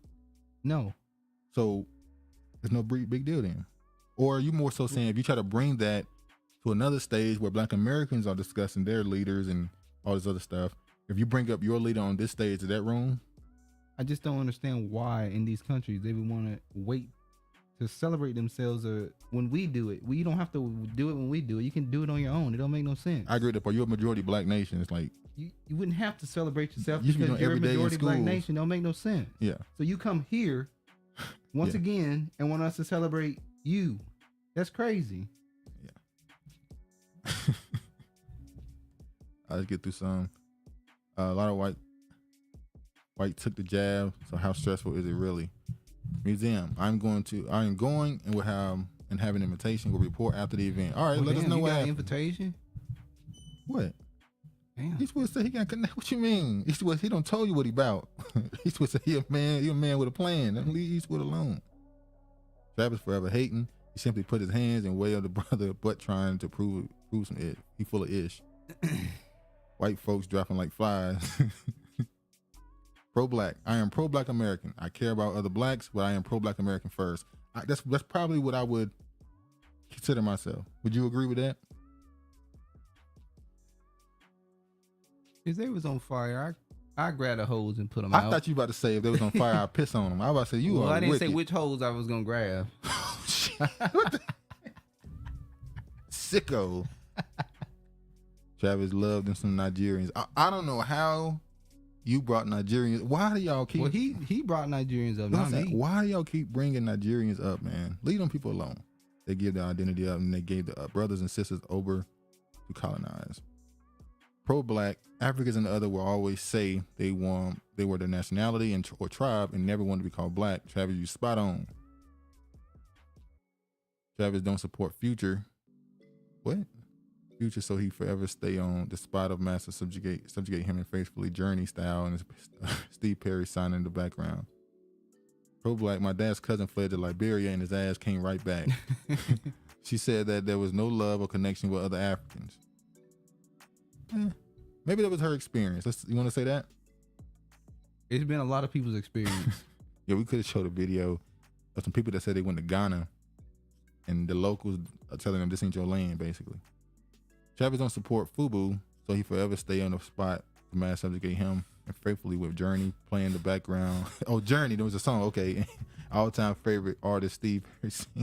Yeah, I know who you're talking about. George, I don't want to wear no damn FUBU. Africans love your money and not you. They mock you because you don't know your true name or can not treat your lineage, but you won't mention they sold you out by passing you along. Well, a lot of us have our true names. That's true. We have our true names. Not all of us came from Africa. School apologizes for serving chicken and waffles plus watermelon. And I don't have a problem with it. During Black History Month. Yeah, I'm wondering, like, when do we allow people to tell us that eating something was derogatory? Look, man. It's Roscoe Chicken and Waffles, not a black staple. Exactly. And I'm saying California communities. Hell, for black people in general, because when you go there, that's what you... I'm going to go with Roscoe's. Roscoe Chicken and Waffles. So when do we allow people to mock us for eating certain things, and we actually allow it to stop us from eating? However, not all of us eat watermelon. Yeah, Travis, you don't eat watermelon. Oh, that's another one then. Because, people like watermelon is sweet. It's not sweet to me. I like watermelon. I like chicken and I like waffles. I don't eat chicken no more, but when I did eat it, I did like it. But is it racist to give children at a middle school chicken and waffles with watermelon? No. They probably loved it. Why is it everybody else can have a food associated with them, but when it's black people, it's like a stereotype? Like when I say the Italians have spaghetti, pizza, lasagna. Yeah. When you see a curry for Indians, like, why is it other cultures can have this dish that's associated with them, but black people it's like, oh, of course you like chicken. Like the Germans have their food. First off, everybody like chicken. They eat meat. So why is it when black people eat chicken, it's like, oh, they eat chicken? Yeah, I am. I eat watermelon too. And I eat other fruit as well, like mangoes and pineapples and apples. I eat other fruit. I don't care for mango. Okay. Food service vendor Emerald is facing criticism for serving students on inexcusably insensitive meal for Black History Month. What was insensitive about it? It sounded like they were being sensitive. Or when they went home, I'm sure their parents were like, I wish you would have brought. Let me say this. Obviously, there are some instances where people will purposely do this to be racist, obviously. But the point of the matter is, should you care? If you eat it, eat it. Are you hurting me by giving me chicken and waffles? What's the watermelon? The a very good fruit that I can make, especially when it's cold. Like, what are we talking about? I mean, it has a lot of water. I tell you what, make giving money racist. And give me some money. It break my heart to be giving me some, please. They ain't gonna give you that. They ain't gonna give you that. But anyway, on February 1st, middle school students were offered chicken and waffles with watermelon for lunch. In New York, schools say that the district's food vendor changed the original planned hot lunch menu without notice and served the meal instead. In a letter shared with the parents on Thursday, which was obtained by People.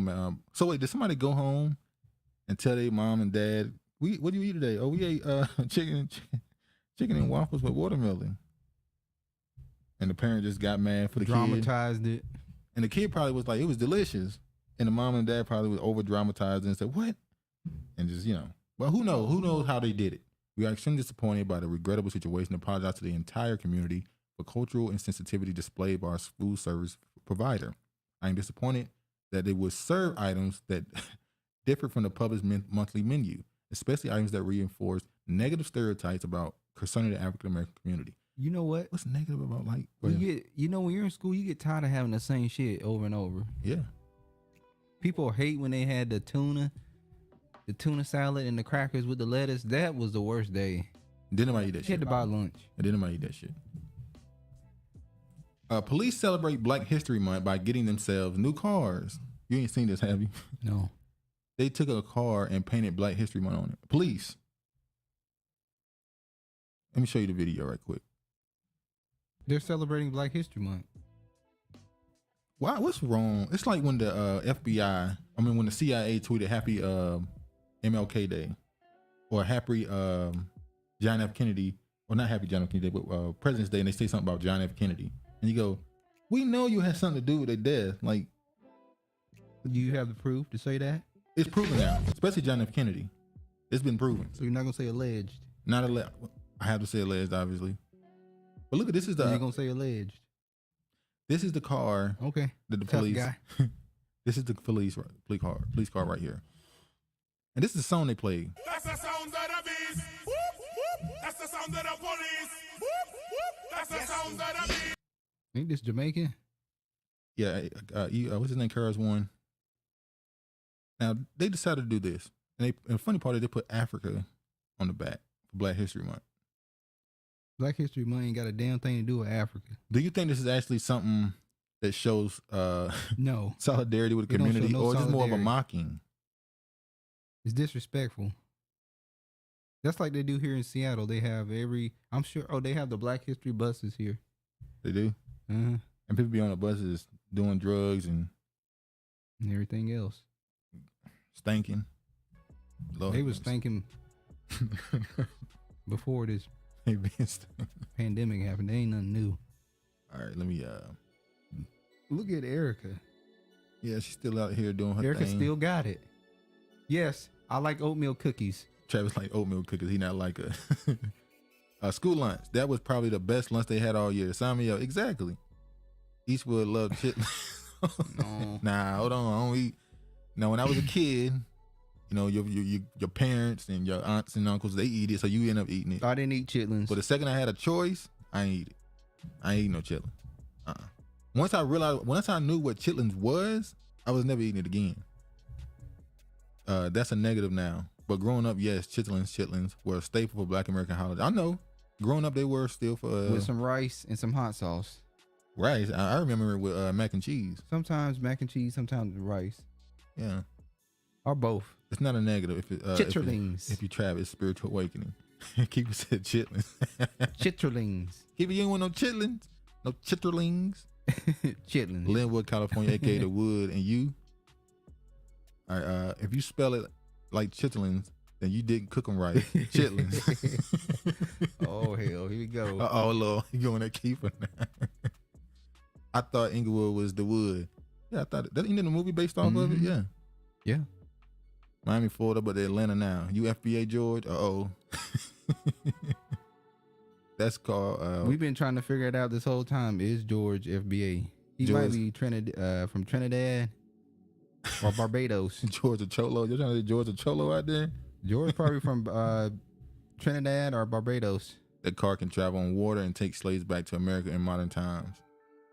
I don't eat pork and I don't eat intestines. Garbage food. That's true. Yeah, it's something that slop. Our ancestors was forced to eat it, and they made a delicacy out of it. But it's not always a good thing. So some things you got to turn away from.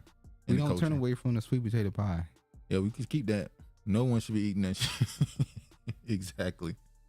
Now Linwood is the real wood. Oh, Linwood. Oh, so Hollywood or the fake world called Linwood. I mean, called Inglewood the wood. But to you, or George is lying. Linwood is the wood. All right, George. Or he lying. My folk from Louisiana, I was told. Oh, you Haitian then? Nah, you say Creole. No. What's the other one? Creole and Cajun. Cajun. Are you Creole or Cajun? It don't matter which side he come from. Creole or Cajuns. He just, if the Creole, he got a little more black in him. Thank you for saying you from Louisiana. You're Haitian. Uh-oh. You're French. You're Frenchy. Frenchie. You speak French, George? Oui.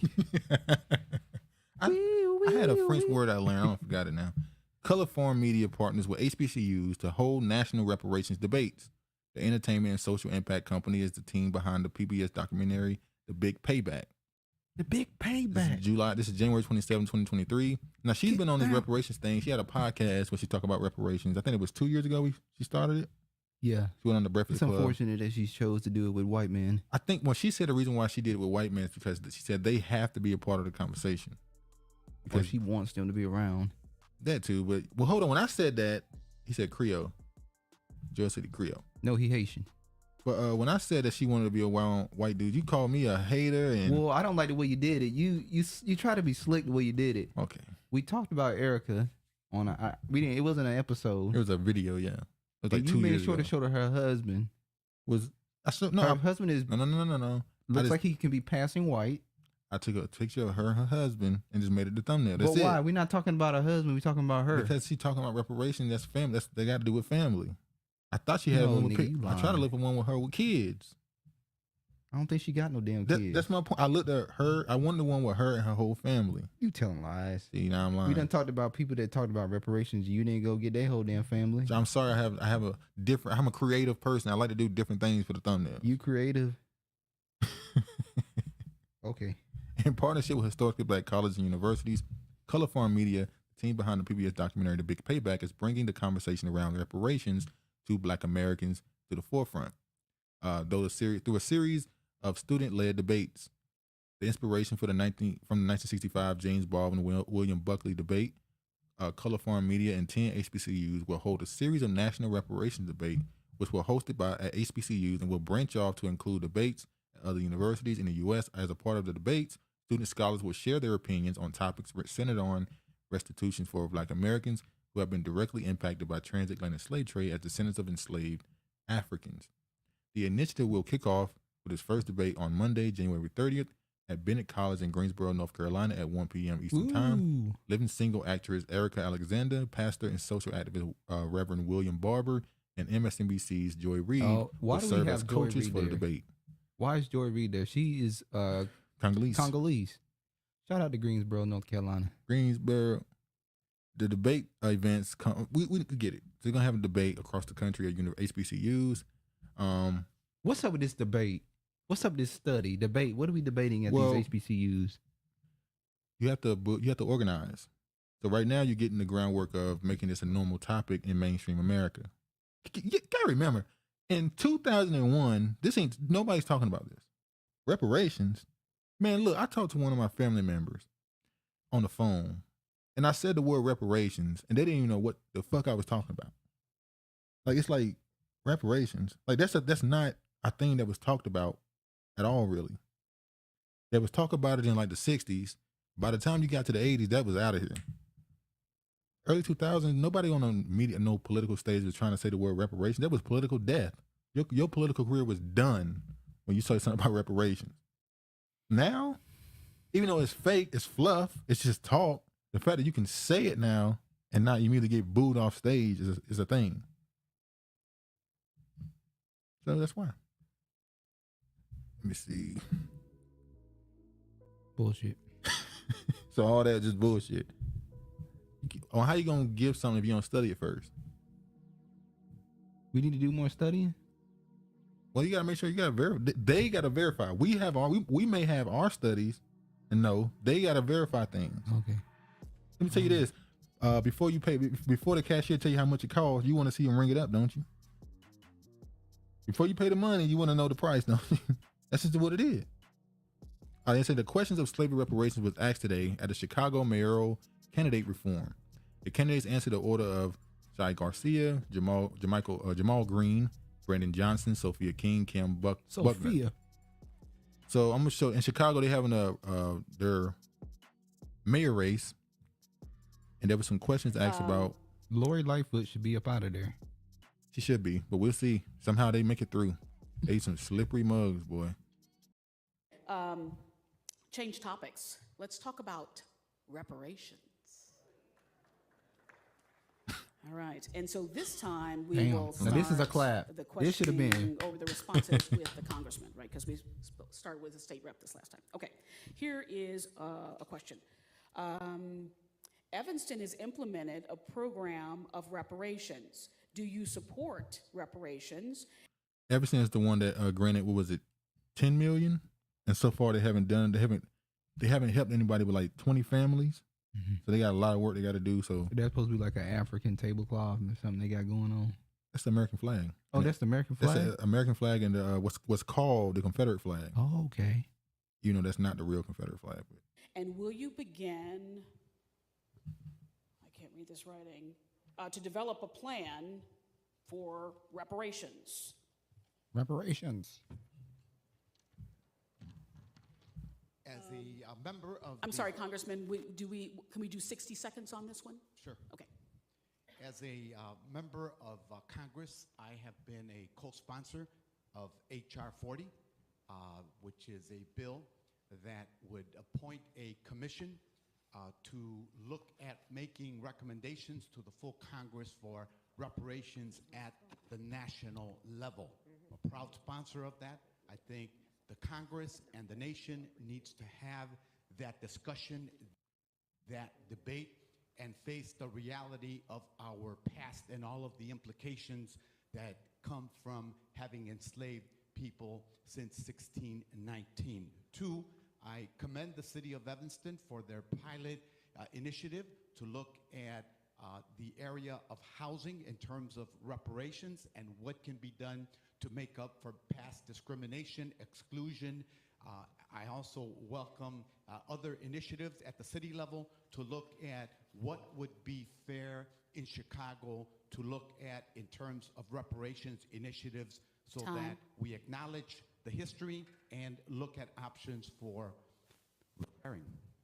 It seemed like he kind of made a point in the first part that he wanted to be at a national level. That's why he said I sponsored the HR 40, and I think Congress need to deal with that on a national level. So he don't think reparations should be on a local level. He think you can do little initiatives and help, but reparations itself, he believe I think it needs to be national. Do you agree with that? Yeah, it need to be national. So you don't believe it should be done on the local level? It should be done. It can start off on a local level, but it eventually needs to go other national. Initiatives at the city level. Okay, I'm sorry. What you say? I'm repeating myself. What would be fair on a local level so that we can become a model for cities all across this country and for our federal government who's stagnating bills for 30 years at a time. This is a pressing concern, and we deserve repairment because when you look at every other ethnic group that has been tortured or tormented or whatever case that they've been in, they've been repaired but us. And I'm going to take it a step further. One of the things that we would do under our administration is we're going to have an office for African descendants of slaves. We need an office for the ADOS community because ADOS. But he said African descendant of slaves, not American descendant of slaves. Did this try to change the age? He just changed the ages there. But if I'm not mistaken, I remember hearing somebody say that they took that from a dude on a Facebook group, ADOS thing. The original said African descendant of slave. Apparently they took it. Now you saying people stealing? I didn't say that. That's what they accused him of. That's why they had a little bit of backlash against them by certain detractors. They would say you took ADOS from a dude who called it American. He called it African descendant of slaves. You called it American descendant of slaves. When you look at the Office of New Americans and other ethnic groups, African Americans should get the same type of treatment and coordinate all departments to enhance the lives of folks all throughout this city. So we're going to put an office in place. We're going to put the most robust plan for reparations in this city that has ever been seen and become a model for the rest of the country. I don't believe him. I can't read this writing. So at this point, a plan. Sorry. At this point, we've seen this pop up in New Jersey, Chicago, California, Texas, North Carolina, New York. I think Seattle got one. Do Washington got one? It was Oregon. Oregon, yeah.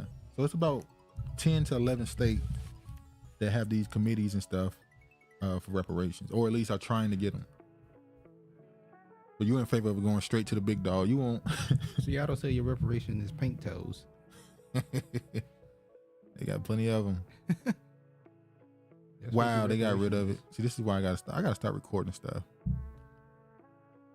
Well, I was gonna show the Proud family had a scene where they talked about reparations, but apparently it's been taken down. Owner limits. Yeah, for some reason they went tweets. People when they get a lot of interaction with their tweets, they'll go private so they can stop getting interaction instead of just turning off their notifications. They go private to stop people from commenting and stuff, but whatever. So I can't show it. Probably would have got striked anyway, so it don't matter. But the Proud family had a whole scene where they talked about reparations for slaves. It was Keke Palmer. I think Keke Palmer. Kyla Pratt. I'm was the star of the show. Was Keke Palmer even in that scene? Yeah, she was in that scene. Right, so Keke Palmer, Kyla Pratt, and all them, their characters in the Proud family, they were talking about reparations in like a school, not a play. What do you call it? I don't know if it's a talent show or a thesis or something. Anyway, a project they had. Now I'm gonna show Darity, who has Darity, Doctor. I'm sorry, Dr. Darity poses a perfectly legitimate question that Pan-Africanists seem to never have a coherent answer to. Let's see what Dr. Darity had to say about people. You got people like Dr. Umar Johnson. Oh, you didn't. That believe that reparations should be for all black people. He would say that. He's Cuban. He's Black American too. He's Cuban. So you're not Black American. When he start talking like that, his ass get put in the Cubans category. Okay, let's see. Now when he come back to his sense. Okay, let's see what that say. So what I would say to folks who have been victims of American imperialism, who have had to leave their countries because of dangerous or brutal conditions there, I would still pose the question of, so why do you migrate to the imperial center instead of going somewhere else? Got any words you want to respond with? Or because they want the American dream. Where is that crazy? No, that's not crazy. But you can't come here saying you want the American dream, and then you say, well, I'm black too, I should receive reparations. The police officers did this, read it. No, you chose to come here. So no, you don't get no reparations. Nobody told you to come here. Didn't I already do this? Do what? This. Yeah.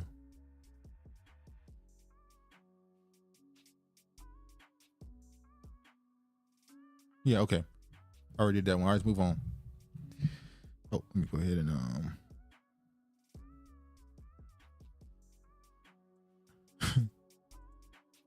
remember French fries first put into grease. I'm originally from Inglewood. I still have family in Inglewood. They call it the Wood. See, they get them, Kiefer. Because George said it ain't the wood. False claiming on the wood. Hello. George false claiming. That's what he do. That's what I told y'all. The lies have been exposed. That's cool. In Linwood, the illegitimate wood, but it's cool because Inglewood is home and champion, so they get way more press than while Linwood got Steve Smith, wide receiver from the Panthers, and weird. Well, you should be a fan of Cam Newton then. Eastwood never, LOL. I was born in Linwood. My folks from Louisiana, so that does that metaphorically transfer. George, your people was a part of the Great Migration. Black Southern American leaving the Southern oppression and going west. Then they were met with more oppression. Metaphysical occurrences are far and few in between, but Linwood is forever, even though now it's 99% Latino as of 2010. Up out of there. But I always have my memories. They run it y'all out of there. My boss got oppressed when I wore underwear. All the young age, I took care of that, and I'm oppressed free. Everything else is just extenuating circumstances. George, you out here free balling? You just tell us you out here free balling?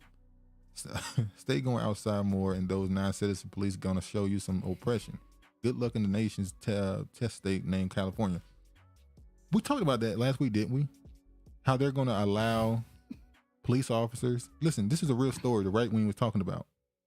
They're gonna allow undocumented, Trevor, they're gonna allow undocumented citizens to be police officers.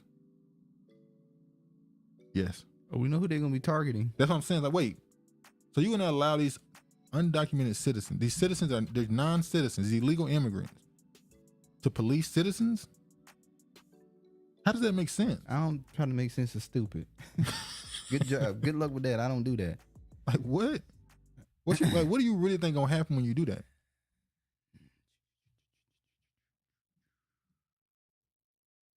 Now we're gonna show renewed hairline. We're gonna show Akon has some more words. He's talking again. I don't know if this. I think it's an older clip, but it's Black History Month and people talking shit about him again. Let's show what Akon had to say about Black Americans and their need to go to Africa so it can become the strongest nation. I don't need you to stay black and die. Strongest nation in the world. Let's see. My goal is to get everybody to move back to Africa. That's my goal. Okay. I want to get as many African Americans back home to Africa as I possibly can. Because I know the day they move back, everything they fighting for in America, they will not have to fight for over there. All the struggle that they struggling over there, they're going to come there with this mindset, with this mentality, with the finances that they built, you know, the equity in life, and bring it back and invest that in Africa. Man, Africa could be the strongest nation in the world if y'all went back home. Because we got everything that it takes to be that. We got the resources, we got the land, we got the population, and together we got the strength and we got the know-how. Like, why we ain't doing that? You know, it's not our home. Putin, there's a quote that's been given to Putin. I don't know if it's not been proven if he actually said it or not. But Putin said that Africa, I think I'll show you this. Putin said, the president of Russia said that Africa is the land of what? They know who Putin is. Damn, you got to make sure you, I'm not saying they don't know.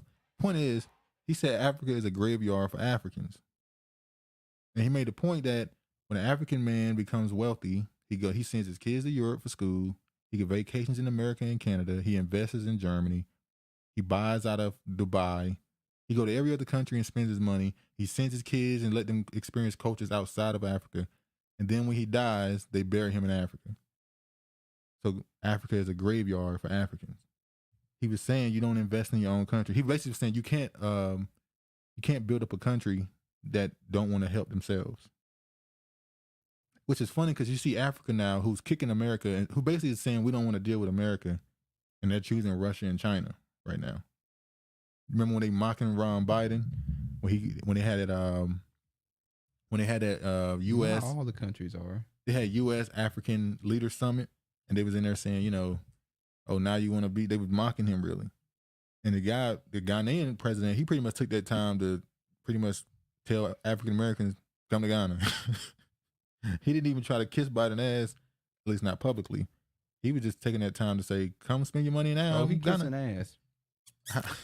How you kissing ass, Travis? Kissing ass.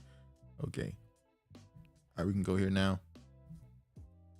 College boards revised AP African American Studies course draws new criticism. So now they're saying, so when they first released the pilot, you had DeSantis say that there's stuff in here that got nothing to do with history. You had queer theory or queer studies, should I say, Black feminist thought, a whole bunch of other stuff that he came to the conclusion it wasn't historic, it was political in nature. Mm-hmm. So the College Board released an official, now they changed it, now they accuse him of something else. The College Board released an official curriculum for a new advanced placement course in African American Studies on Wednesday, the first day of Black History Month. But people are divided on some of the changes announced in the curriculum weeks after the state of Florida banned the course. In the announcement, College Board CEO David Coleman called the newly revised course, which high schoolers can take for college credits, an unflinching encounter with the facts and evidence of African American history and culture. But critics point out that the newest iteration of the course is now missing several themes and voices of Black scholars that were originally presented in the pilot program, already being taught at dozens of schools this year across the country. Others are saying the changes in the curriculum were made to appease Florida Governor Ron DeSantis after his administration rejected the original iteration of the course last month. The State Department of Education did not immediately respond to requests for comment by NPR. The College Board refuted claims that from a New York Times article that it removed all mention of Black feminism or gay experience from the curriculum, or that some of the revisions were made to appease DeSantis' administration. So they got rid of all the social engineering part of it. the stuff y'all try to sneak in, they got rid of it. And it's funny how y'all knew exactly what to take out immediately. Now they're saying, oh, now you ain't put this stuff in. You're not teaching all black history. So now the people who are supportive of the bill before are not in support of this bill.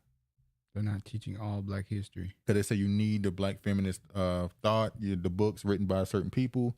You need the gay experience inside of black history. Well, you can go to you can get that out of other things. That's what I was thinking. A lot of these books, can't you just buy them? That should be their own separate thing. Can't you just buy them and give them to your kid if you want them to learn it? Feminists should be separately. That can be taught in other. They have different courses on that. Well, that's what I'm thinking. If somebody was a black historic figure, isn't their accomplishments black? Not to them. But instead, it's feminist or gay. Yeah. So if a black dude who just so happen to be gay does something for black people, is black gay history? It's not black history? I guess so. It needs to be put in its own category for some reason? Okay. Harvard misinformation expert Joan Donovan forced to leave by Kennedy School dean, sources say. This is the woman, or one of the people, who has something to do with the ADOS thing. When they wrote the article, bad saying they were bots and a hate group and all the other stuff. Fat ass. But also, another part of this is they're getting rid of the entire misinformation project, social media misinformation project. Next year. Exactly. They said she got a year to get up out of there.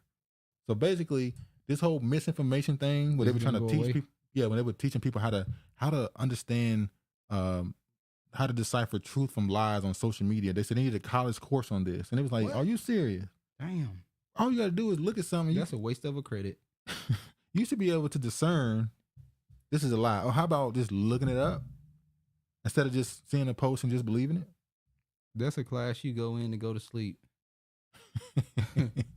Oh yeah, I'm learning how to understand misinformation on social media. Okay, I'm gonna go to sleep.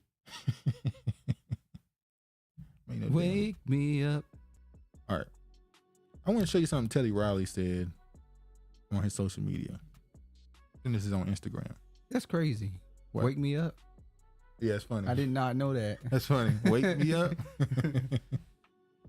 Well, this is Teddy Riley said, "Wake up," and this is January 28, 2023.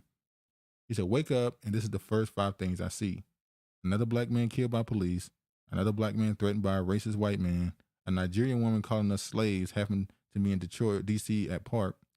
Well, why you here? Another black man getting held to a high standard, but it's only when it's going we get in jail time. A black man killing another black man." Teddy Riley, remember when he did the verses?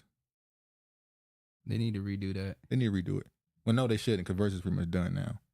But I should have known that Teddy Riley, the way he was treated around the industry, I knew there was something about him. He said, "Shout out to all my brothers around the world. It's hard being us, yet make it look easy. Let's find a way to keep uplifting each other in the world that wants to beat each other down.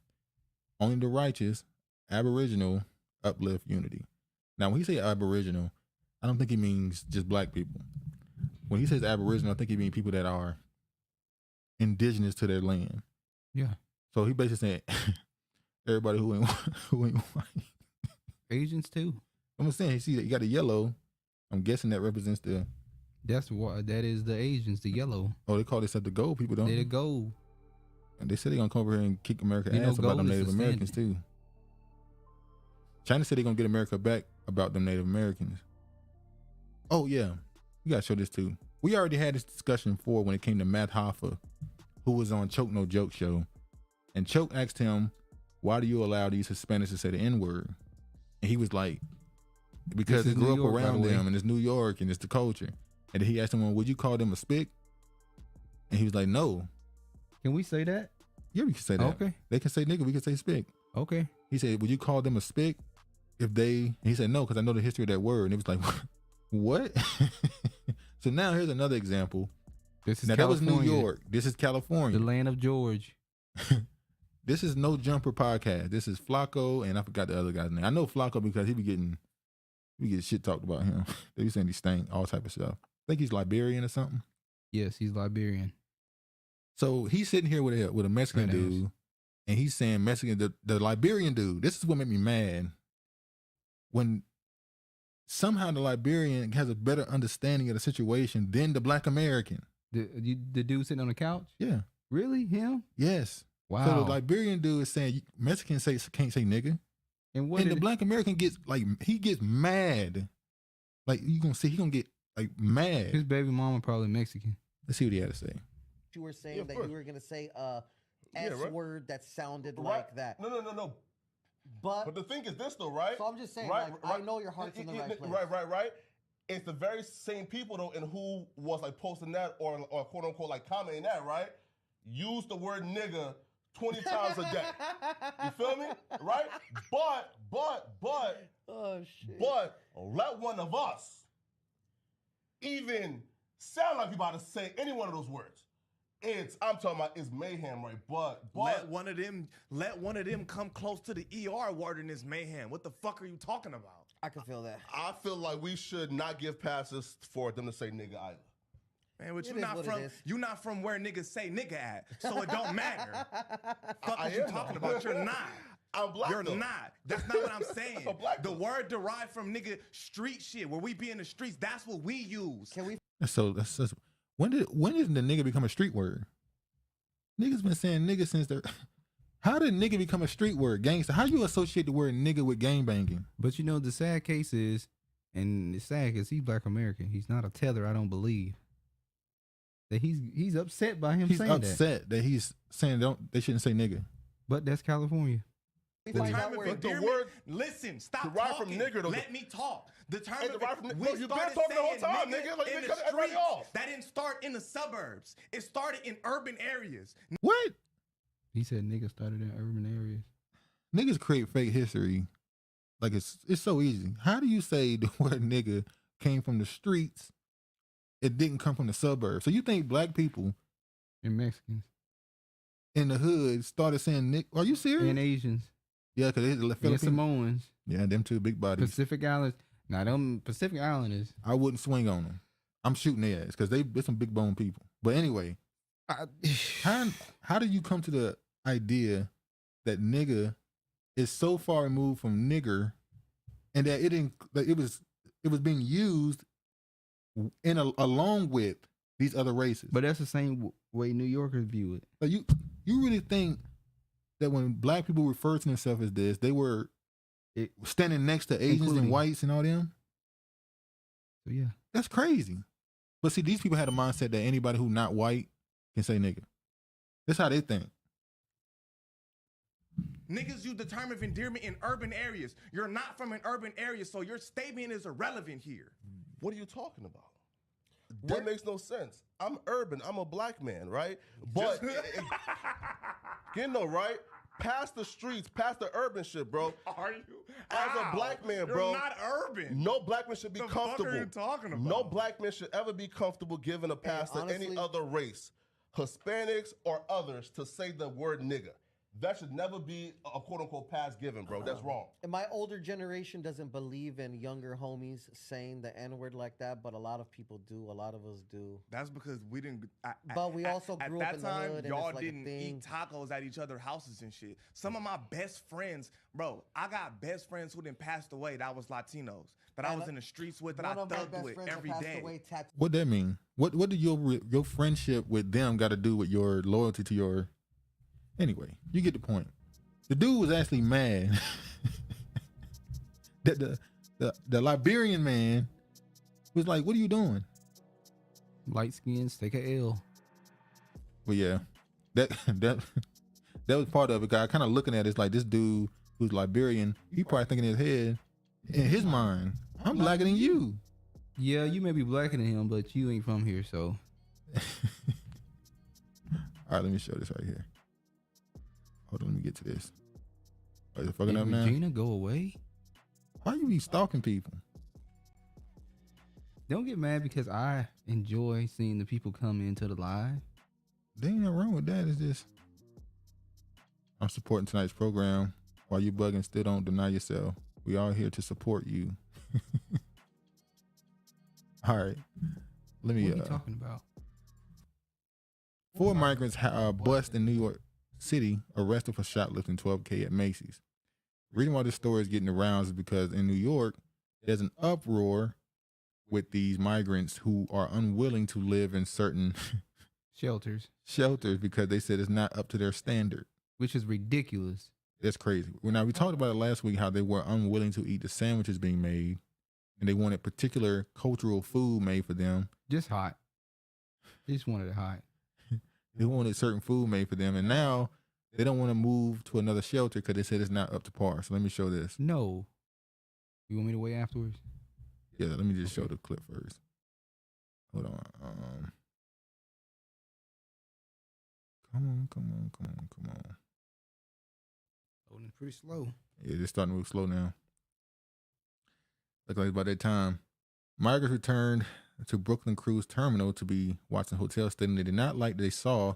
They say they want to stay at the hotel. They will continue to protest outside.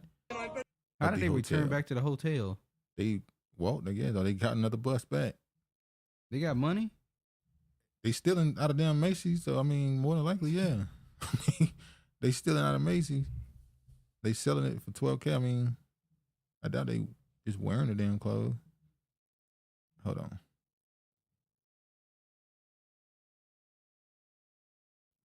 Sorry about this. No es posible. Eso es un centro de detención, eso no es un albergue, es un centro de detención. Nosotros venimos a trabajar, que nos den permiso de trabajo, nosotros paguemos nuestras cosas, pagar impuestos, la ciudad y el Estado tiene dinero suficiente para darle albergue a todo el mundo. Aquí no nos vamos a mover. Permiso de trabajo a todos, aquí sí se puede. Pero mientras no se muevan de aquí, es posible conseguir eso. No hay que aceptar el no. ¿Qué plan tiene el gobierno con nosotros? You know, you kind of see this. There's noise. You get it. You go, the gall, the unmitigated gall to be in another country, asking for help, being offered help, but only wanting to live in certain conditions in that help. And keep in mind, as you pointed out, what did you say the other homeless people were saying? They're veterans and homeless people. The shelter that they're going to, they said they wish they can go there. Exactly. The real reason why they want to stay at that hotel is because they moving the men to a shelter by themselves. Yeah. They want to be there with those women so they can lay up and make babies and have fucking anchor babies here. That's what they really want to do. That's what it really is. They separating the men and the women, and they don't want to get separated. These people, boy. Scared some niggas gonna come up in them hotels. No, they ain't scared of no, like you said, they want them anchor babies.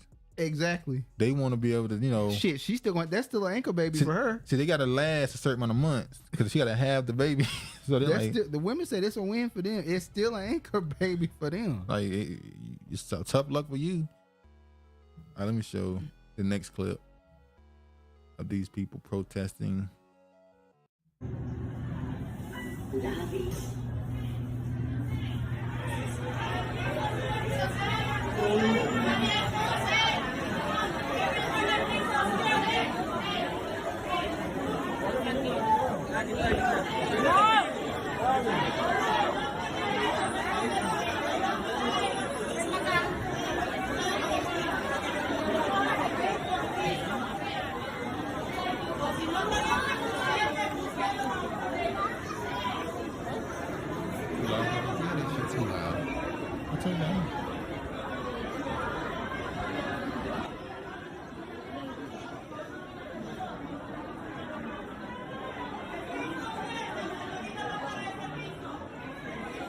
American dream.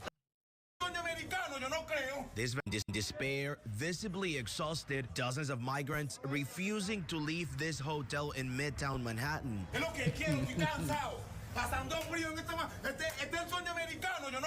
This Venezuelan man saying he's tired and cold, questioning if this is the harsh reality of the American dream. The cops are here. We need people at the Watson right now. Dozens of police. Now, like you said, ICE. Where's ICE?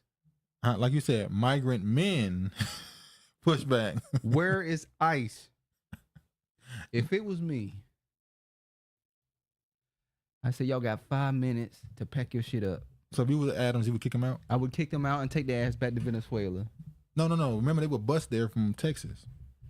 No, we ain't busting you back to Texas. We taking you straight to the Venezuelan airport. Wait, you mean gonna put them on a plane? Yes, we putting you on a plane. You don't get on a plane, we gonna pop your ass. Hold on, he don't mean that. That's a joke. That we're not calling for violence against anyone. So now I got to mark that in the damn video. I got to say that we might have called for some violence. you tripping. You're doing too much. You're doing too much. Look, you want to say something else too. Put them in the ground. Damn. How does it make you so mad? You ain't got to pay. Well, they panic. You know? What? You know what? Get it off your chest. Go ahead and say it. There are black people in New York. Yeah. Black American people in New York. Yeah. That need those funds and resources. There are black people that are homeless. Yeah. Hell, I'm even say veterans in general. People are homeless. Yeah. This is their country as well. They're migrants. They don't dictate and tell us what we're gonna do, what we're not gonna do. Get your ass out of here. Mobilized in an effort to control the peace.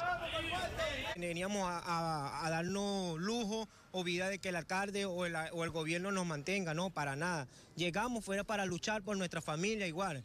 También tenemos el derecho y el respeto que se merecen todos los seres humanos. Local opened up all the vacant luxury apartments. We are on 57th Street right now. This is Billionaires Row. Half of the super towers on this street are empty. Very basic beds, head to foot, no space in between them. There's 4 bathrooms in the entire facility for 1,000 beds. They've described multiple security gates to get in. They've described that there's only food during limited hours and that sometimes the water runs out. And importantly, you saw his name? It's cold in there. What? Tupac? Oh, yeah, that's what they were joking about. He the Latino Tupac. Hours and that sometimes the water runs out. And importantly also, it's cold in there. Despite the mayor's claim that it's heated, they said it was cold in there. They said it was cold in there. I don't know. They feel that they should stay in luxury. When the dude said they don't want to live in luxury, they just want to be respected. They do want to live in luxury because he's saying all these luxury hotels are empty on this street. Why can't we stay here? Well, sir, because as a May, the emergency will be over, and hopefully people will start back going to these hotels and staying in them. And y'all gonna go in there and fuck them up. And May 11th is the end of COVID, ain't it? That's what they said. That's what Biden said. The emergency thing. Yeah. Ends. Mexican immigrant blasts NYC migrants who expect hotel living. It's bullshit. So even a Mexican immigrant came out against them. Because once again, they come from these countries and they're like, oh, hell no, y'all not messing up this good shit we got here. Y'all can go back to Venezuela. That's not how you make it in America. A Mexican immigrant who worked hard to achieve the American dream blasted a group of migrants engaged in an ongoing standoff outside the Manhattan hotel where they were told to relocate to a new shelter in Brooklyn. It's bullshit, he's told them. These migrants expect benefits from the government and aren't appreciating what they are being given. They're being very disrespectful. He lives in Morningside Heights with his wife and 4 kids. Said he wanted to see for himself what was happening outside of the 3-star Watson Hotel in Hell's Kitchen. But when he took out a cell phone to shoot a video, some migrants began harassing him, as they also did to several journalists after outside activists had used umbrellas to try and shield the scene from the news media. City Hall has blamed activists for fueling his standoff that began over the weekend. Who runs a remodeling business with 2 employees, said he was outraged by the situation. So this Mexican, like you said, is like, man, you fucking it up for the rest. You fucking it up for the rest of us. You're not gonna fuck it up. We came here and did what we had to do. See, this part of UK, something out of this. You see the UK be complaining about the men. Yeah. Oh, you talking about the dudes that they look 30 and then he looked again. He looks 40. Yeah, they look 30, 40, the ones we saw. Escaping. The hell? The chat must have done stopped. Here we go with the bud. You gotta read it off the screen.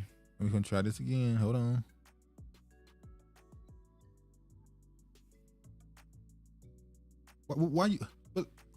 Why do they feel like they can do this? Because this is not random. Because the Democratic Party brought them here. Well, they just sitting inside of their hotel room. They would direct it towards the shelter, and they just came in with a plan together to just, no, man, no, we're not going to stay there. We're not going to stay there. We're going to protest. Who came up with the idea to protest? Tupac did. Because there's no way they thought this was going to end good for them, for the public.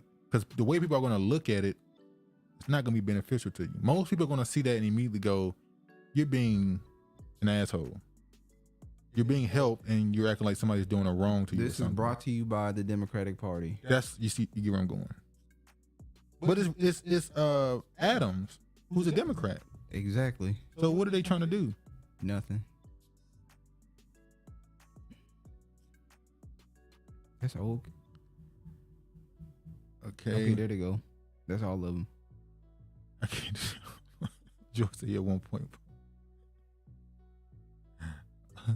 George and I'm not gonna read all. They don't. George and Eastwood is going read back them. and Just forth. don't go into. We was saw that the test tube of a state has been busted down low and not doing much, but we on the same trajectory. Guys forever loving him some Umar and his donation nation. We know why you don't like Dr. Umar Johnson. No operational school in sight. You saw how disrespectful he was. Just put Umar instead of Dr. Umar. Yeah, y'all really disrespectful. Call the man Dr. Umar. He just like the education system. Forever asking for more money for a problem, getting it and never fix it. You know he don't like you with them pink toes. I can carry and protect myself and not have to call Jose from Guatemala to help. We have our own problems, but I be damn having to fight Guadalupe from El Salvador. Regina, I'm still watching, but I came in 45 minutes late today, so I plan on rewatch this because of the North American blacks and immigrants blacks. It's very interesting. Eastwood, I'm not calling. I use my hand. Akon wants us to be under Asian community's rule. Good luck with you and your fam. George using his hand for what? When you rather match fire with those race soldiers, come down south. I got an extra tool for you, homie. Eastwood talking about going to whoa. Much respect, Eastwood, but like Ivan Drago said in Apollo Creed, if he dies, he dies. Akon, he a tether, and now he asking for help because his failed Akon land didn't pan out. And I heard he owed some folks some money. Locked up. Locked up. Hey, we talked about that. It's messed up because there probably were people in Africa that saw what he was supposed to be building, heard about the $1 billion supposedly he getting from the Chinese, and was like, oh, he's gonna. And now it's like, ain't nothing There's there. shit going down the toilet.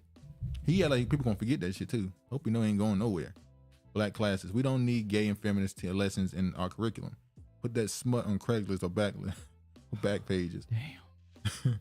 It messes up Craigslist and back page, so it's done. Stop wishing for stuff that already came to pass, Eastwood. Not tracking that. You say, not tracking what you're saying, bro. Come again? I don't do that at my age. I'm at one point. Boy, y'all, I could tell y'all some y'all some slick talkers. George, you be going off too. Pause, man. It ain't that type of party over here. You always going off.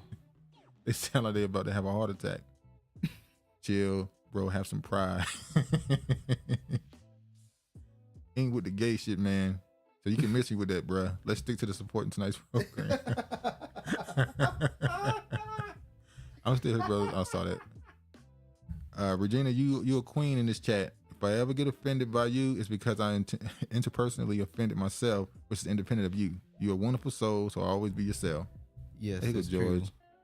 And while migrants, they got used to the room. So yeah, they got used to calling up them lobsters and steaks and stuff. Potato. They say, hell no, we ain't finna eat no damn sandwiches again. We tricked y'all the first time. You brought us the sandwiches and we They kicked you better out. not be giving them damn lobster. They and eating those good. steaks. Well, they can give them the lobster. Oh yeah, give them the lobster. Give them the all the crab legs. Give them the. If they don't send them to Ukraine. F them. Oh, let them go fight that war. It better be put on them the boat because Travis about the Buffalo style foolishness. Let them mediate on what they have, while the boat would only have stale bread and water. Buffalo style. He said I'm about to Yeah, go. Buffalo style. That Tupac guy is an op. Seen him at a reparations rally. Was he anti or was he supposed to be supporting? He seemed like he would be the type that'd be against it. Saying, what about us? Yeah. They need the police fall out of here, beat them like the protesters. Remember when they was doing to them people that was out there during the 2008 protests? Mm-hmm. What they call that? Something on Wall Street.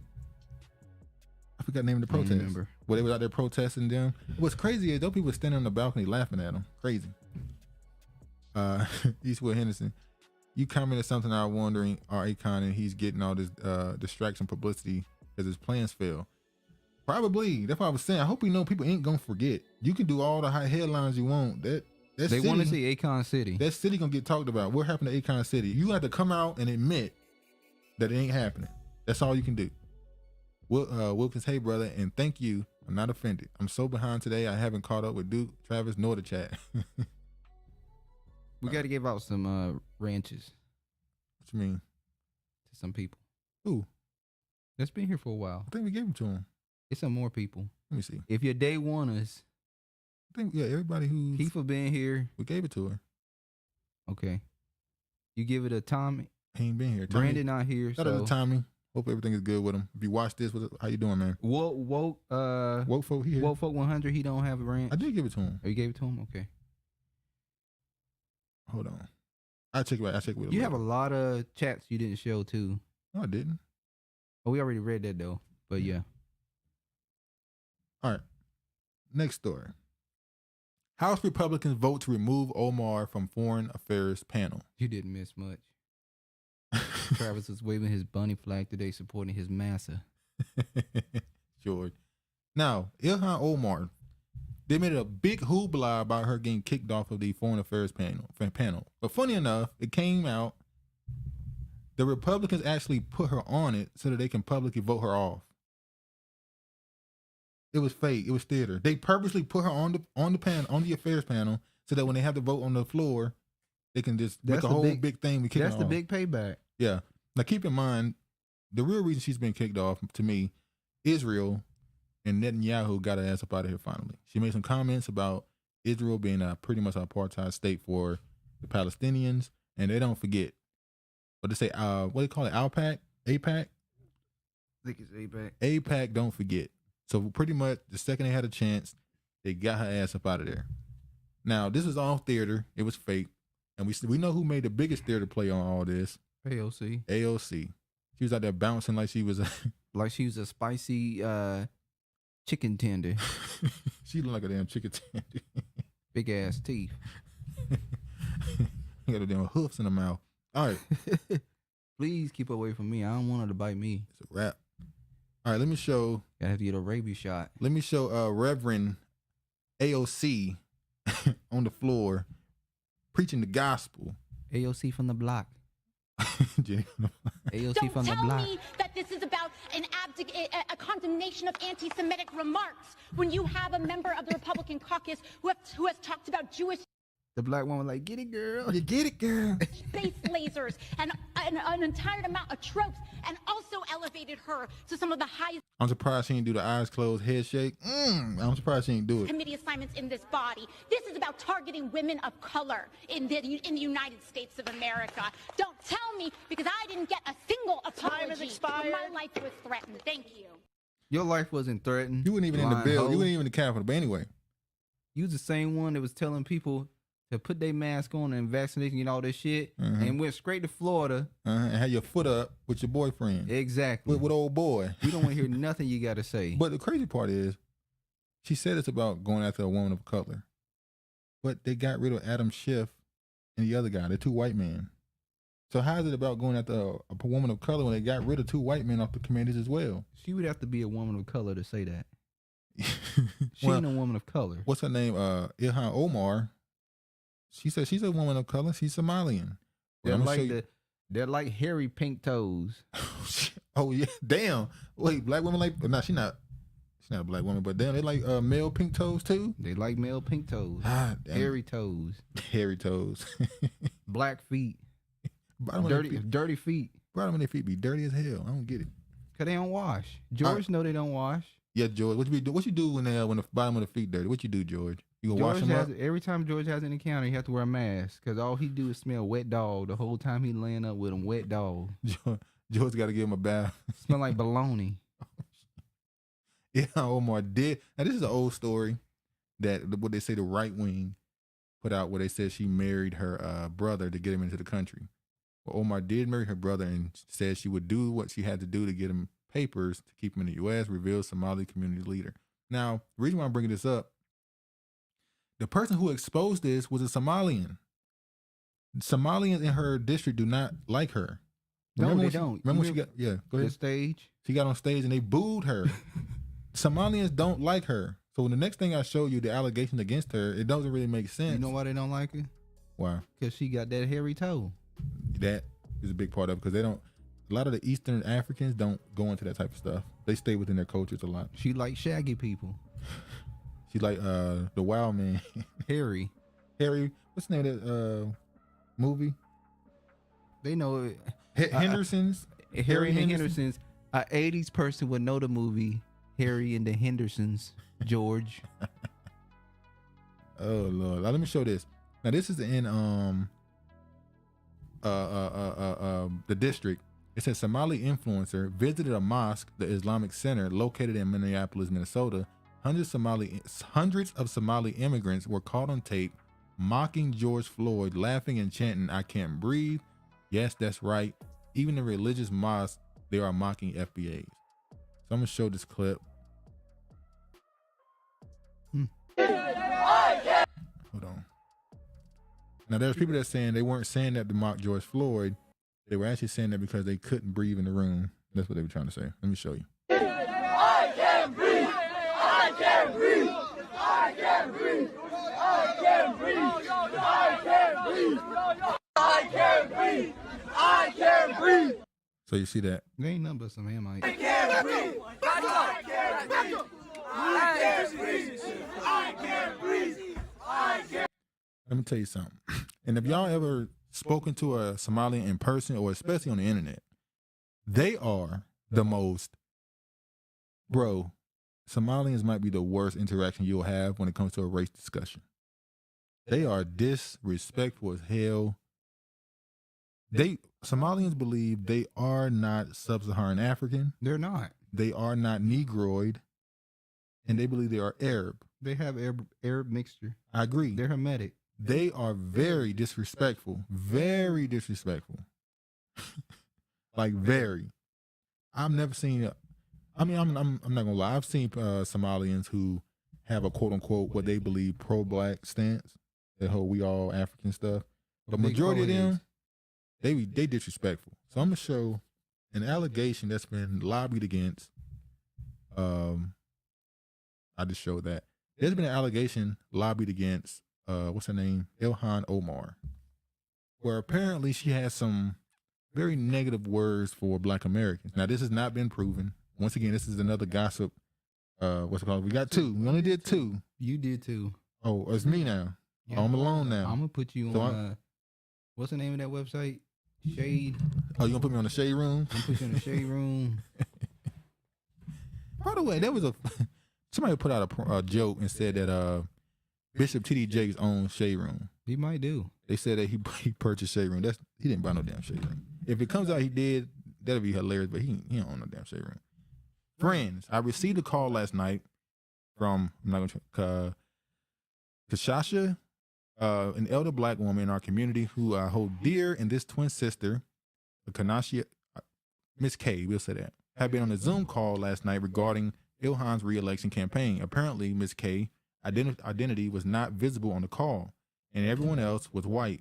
Miss K was deeply disturbed by comments that she heard from Ilhan's own mouth about the native-born African-American community being jealous of the Somali community and essentially blaming me for her lack of connection to the African-American community, needless to say. I am flabbergasted that a sitting congresswoman will be telling the almost all-white audience these false narratives, rather than answering the question directly about what steps she has taken to build bridges within the African-American community. Just like in cases of Lisa Bender falsely accusing me, I do not appreciate being used as a scapegoat for political leaders when they are facing criticism regarding their performances. I am urging Congresswoman Omar to stand on her own record and articulate the specific work that she has done to build bridges with the African-American community and to bring our issues forward as part of her platform, period.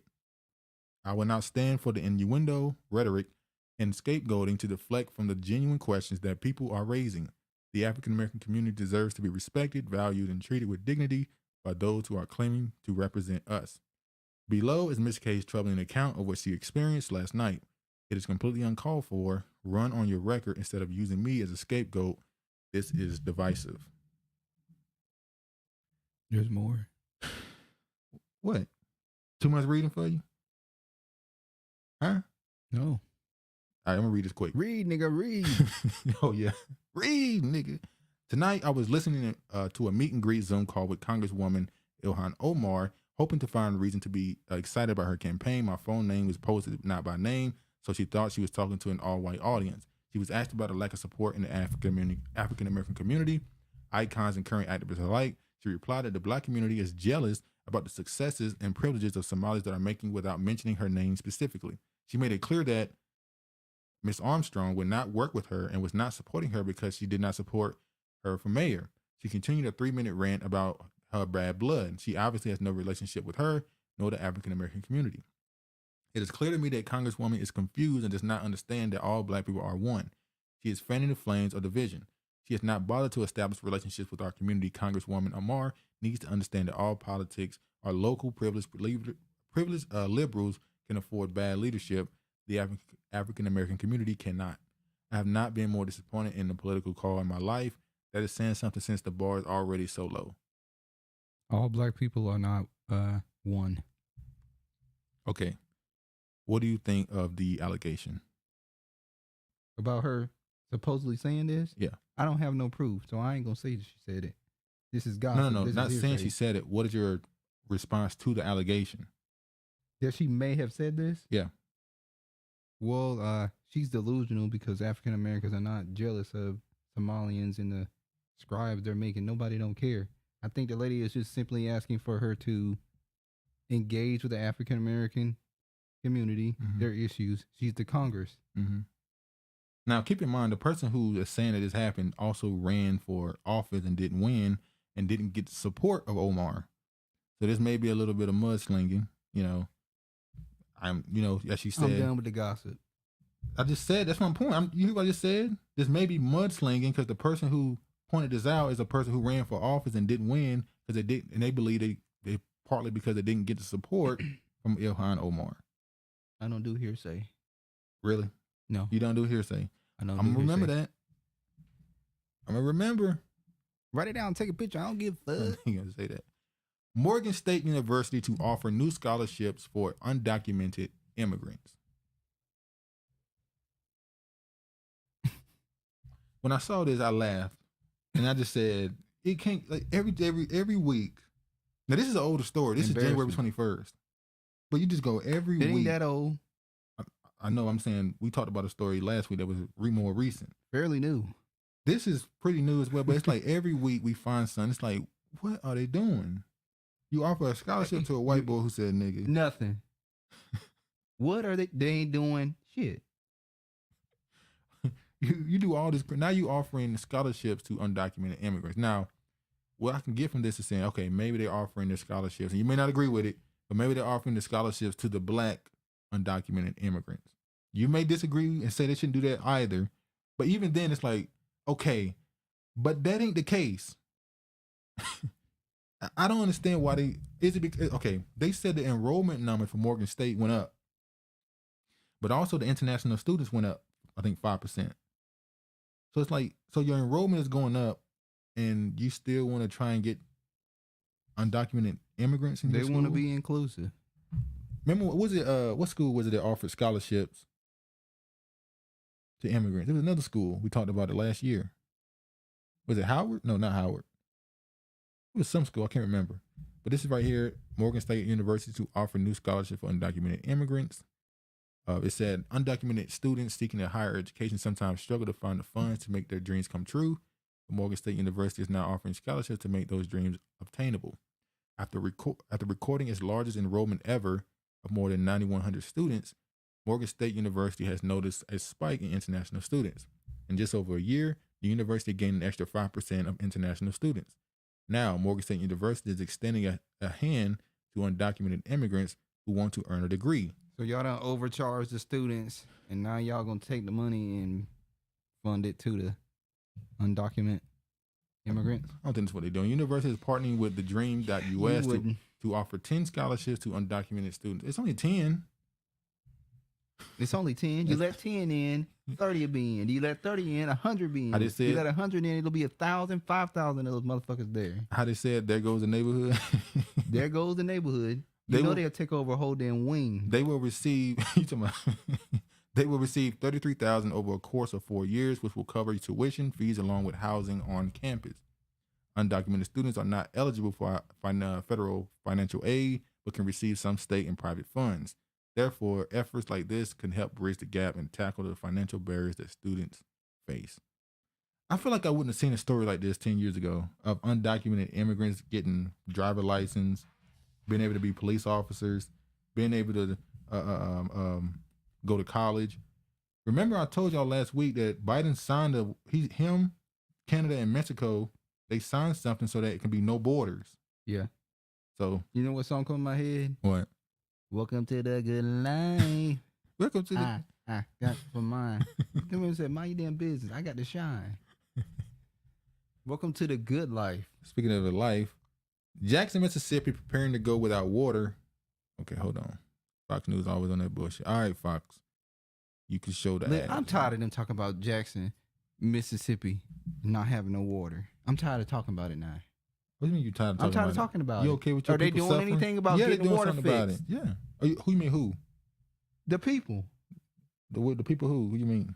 The people that live in the community. They're doing citizens. something. They've been trying to do something. Shit, I'm tired of talking about Mississippi, Jackson, and water now. I'm tired of talking Y'all about see it. how insensitive he's being? I'm not insensitive. Yeah, you are. I'm tired of talking about it. Okay. Jackson, Mississippi. Well, maybe people tired of talking about reparations and stuff too. I ain't tired of talking about that because we need the money. Okay. Oh, they need water. What you mean? Then you know what? That's a personal problem. Wow. Okay. Jackson, Mississippi, preparing to go without water periodically for up to 10 years as crises continue. The American Society of Civil Engineers gave the U.S. a C- overall for its drinking water systems. I don't want to hear nobody in Jackson, Mississippi talking about Africa don't have no running water. Wow. Remember, by the way, me and Travis off mic. It's off screen.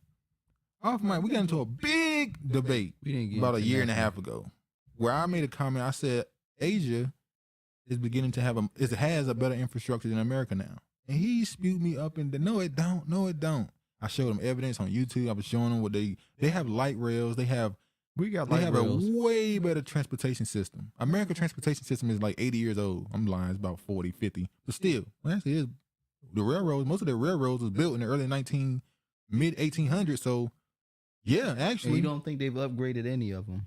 They haven't. They have. Yeah, but we grew up around the railroad. How old was it? Did we ever see anybody even put a hammer to it? Just because we didn't see nobody put a hammer to it doesn't mean that it wasn't updated. How is it updated if we didn't see nobody working on it? Ever. So we was out there 24/7 watching a railroad? We would see that there would be a roadblock saying you got to go a different road. We never saw that. Listen, there's nothing to talk about in this Anyway, conversation. I told him that America had a very bad infrastructure. Now they're saying the water system is a damn C-. We already know that the road system is bad. Mississippi Jackson is a C-. No, U.S. gave the U.S. a C-. United States, not one. United, all of them. It's a bad. Why you want America to have a good infrastructure? I don't understand. The truth is the truth. It's bad. You know you hear first world and third world. America is like a second world nation. They about to fall to a third. You got about 20 more years left. You done. You don't like you talking bad about America, y'all. I don't even need to read this. We already know what's going on. Organizations in Jackson, Mississippi are asking for help from other states as the water crisis dries up resources. It's been over 5 months since the Pearl River crested and Jackson, Mississippi water system failed. Now crews are working to replace the pipe system, but families and businesses are prepared to go without water sporadically. I don't know why they use the word periodically, for up to 10 years. So throughout the 10 years, every once in a while, they go a couple months without water for the next 10 years because they're going to have to fix the piping and stuff. You going to send some resources? You going to send some resources? I'm asking you. You know what? It's funny how you always asking me to send money, but you never volunteer to send money. When it comes to black businesses, I should pay to support black businesses. No. When has Duke ever been held accountable or has had his feet to the fire about supporting black businesses? I support black businesses. I support people on Patreon. Who? You one person? More than one. I purchased more than one content from one person. Let's move on past this. What I'm saying is, have you? The reason why it's not on me It's because I don't talk that game. You talking that game. Have you though? What you asking me for? Have you purchased any black content? Yeah. Who? What you mean? Like media? Yeah, media. No. Yeah, no. You ain't purchased shit. I ain't purchased media. That's you ain't it. purchased shit. I purchased black products. About honey? About black owned honey? Twice. I did it. So it is what it is. Move on. 3 years ago. It's good for you too. And who ate most of it? You really trying to say you bought black honey? That's your contribution to. Okay. All right, let's move forward.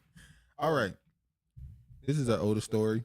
This is about the black farmers out of Colorado who are facing domestic terrorism by local whites who say they are trying to steal their land. A black couple rebuilt their lives after losing everything in a hurricane. They never thought they'd be thrown into a fight for a ranch and possibly their lives in a predominantly white and hostile Colorado county.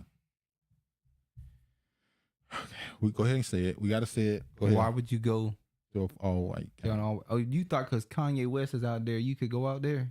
No, he in Utah, ain't he? No, he's in Colorado. Oh, I thought he was in Utah. Okay. Somebody tell us in the chat. He was in Utah. I'm pretty sure it's Colorado. Oh, see. Wait. Okay, you might be right. I don't know. No, I ain't right. Somebody will definitely tell us in the Somebody comment tell us. section. Every night at the Freedom Acres Ranch is a gamble and life and death for black cattleman Courtney And you stay there still. Mallory and his wife Nicole. As of late, he most likely will find tools destroyed, a prize calf stolen, or one of his hogs with their entrails spewing from their slit bellies. Beheaded and butchered goat carcasses on a common sight. Recently, his newly born calf vanished. Not long ago, the mother of his puppies was poisoned along with several pigs. Often he picks up animal remains on the farm and has had to put out fires like when the chicken coop was set ablaze. You dealing with all this instead of just get the hell away from them. Well, some people would say, well, it's a free country. They should be able to live wherever they want to live. I don't know why nothing has been done. They don't have no cameras and stuff set up on their property to see who's doing this type of stuff. It's not being reported to the police. The police are not doing anything. Saying the police aren't doing anything. That makes the situation more tenuous. The Maury's fence has been damaged over 10 times. Frequently, they must replace surveillance equipment. Say they got cameras.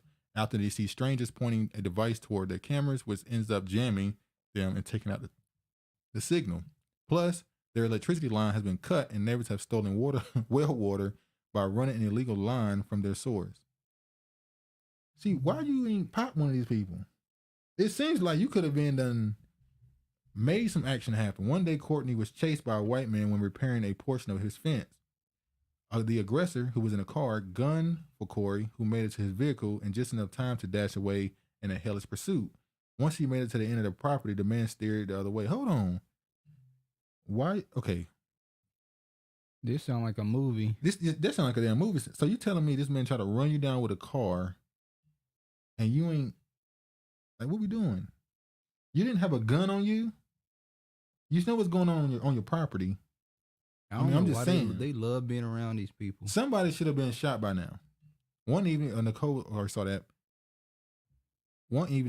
was followed by a white woman who almost ran her car off the road, then put on her high beams and pulled out what looked like a gun. The confrontation was exceptionally unnerving because Nicole was returning from a church function with her visiting nieces and nephew. Once or twice a week, strange white people drive slowly by their ranch, stop and take pictures or video, and sometimes brandish guns at them. The couple is frequently followed, especially while they're in town.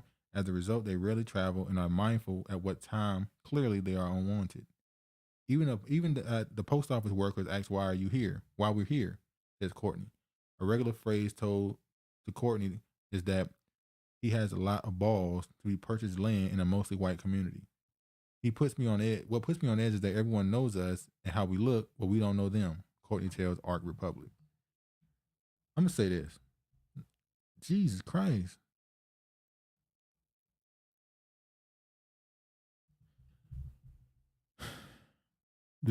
Okay, we're not gonna read this whole thing. You get the point of what's happening. You just think they should leave. Sell it and leave. Oh, this is the time where you sue the town, get your money, and Sue leave for and go somewhere else. Well, are they discriminated against them? Yes, Or they're shop, discriminated against them. are the shops not selling to them? They didn't say that. They said that they've been told while you're here, you're doing a lot being here. The you got a lot of town balls. is clearly tormenting them by doing the shit that they're describing that they're doing to them. This is a community itself. So you would sue the city. And If then you can what? sue somebody for not pumping your gas, you definitely should be able to get some money out of the town, pretty much torturing you. Hold on. So the chat done stopped again. I know it does that when you gone for too long out of it. It automatically it automatically does it. Well, hold on. So you just sell it and leave. Yes. You just let them get away with all that shit they did and just sell it. Didn't I and leave. say I'm a sue? Look, that ain't enough, is it? What You what try to- what I'm gonna do? What you want me to do to him? You pulled a gun on my wife. You chased me down in a car. You want me to kill him? Well, I'm gonna catch him slipping. You gonna try? If you try to do something again, you know. So your plan is to whoop somebody's ass I ain't say and whoop then their ass. leave. I ain't say whoop their ass. Is you gonna stay or you gonna go? I'll probably leave too. Okay. But I probably would. But it's different. I wouldn't never been there. I would have never been there either. That's why you check out places before you go. Before you move somewhere, you would go meet the town people, check out the local area to get a vibe of where you at. You just don't move into no random place. What's wrong with these Negroes? Well, I'm sure they didn't just move into the They had ranch. to, because them white people wouldn't have been fake and being friendly with them. They would have let them know for the get-go. What are you doing here? That's Come true. on. That's You know they didn't check out the town, dude. Come on. Clearly they didn't check out the town. Well, clearly they did. Not good enough, obviously. Let's move on. Now, a couple years ago, I'm sure y'all heard about. So you couldn't get the chat to load. A couple years ago, it became more mainstream talked about, at least. This idea of I don't know how to say this, eating booty. I had to just get it out there. I can't believe we talking about this. I had to get it out there. I'm sorry, I got to talk about this. I don't really want to talk about her eating no ass. AOC is fine, but she being passed around too much. Population status overpopulated. How you know AOC getting passed around? AOC, y'all know nobody would kick her out of bed. What do you mean nobody would kick her out of the bed? I guess he would say he'll knock her down too. I'd be scared of those teeth. Them choppers. She's stuttering too much. Sound Max Ultra Fake. Harry and the Hendersons, yeah. He didn't know the guy in the hairy suit played Predator in the first two movies. Yeah, we did. See, George, we knew that. I'm sorry. We knew the guy who played Harry also played the Predator guy. Black, by the way. Yeah, I had one of those hairy animal things. Yeah. Whoa, didn't realize the Arab belief held by the Somalis. Yeah, they believe they're Arabs. They hold on to the fact that they said that we have never been enslaved. Same thing with Ethiopians. They'll say that we've never been colonized.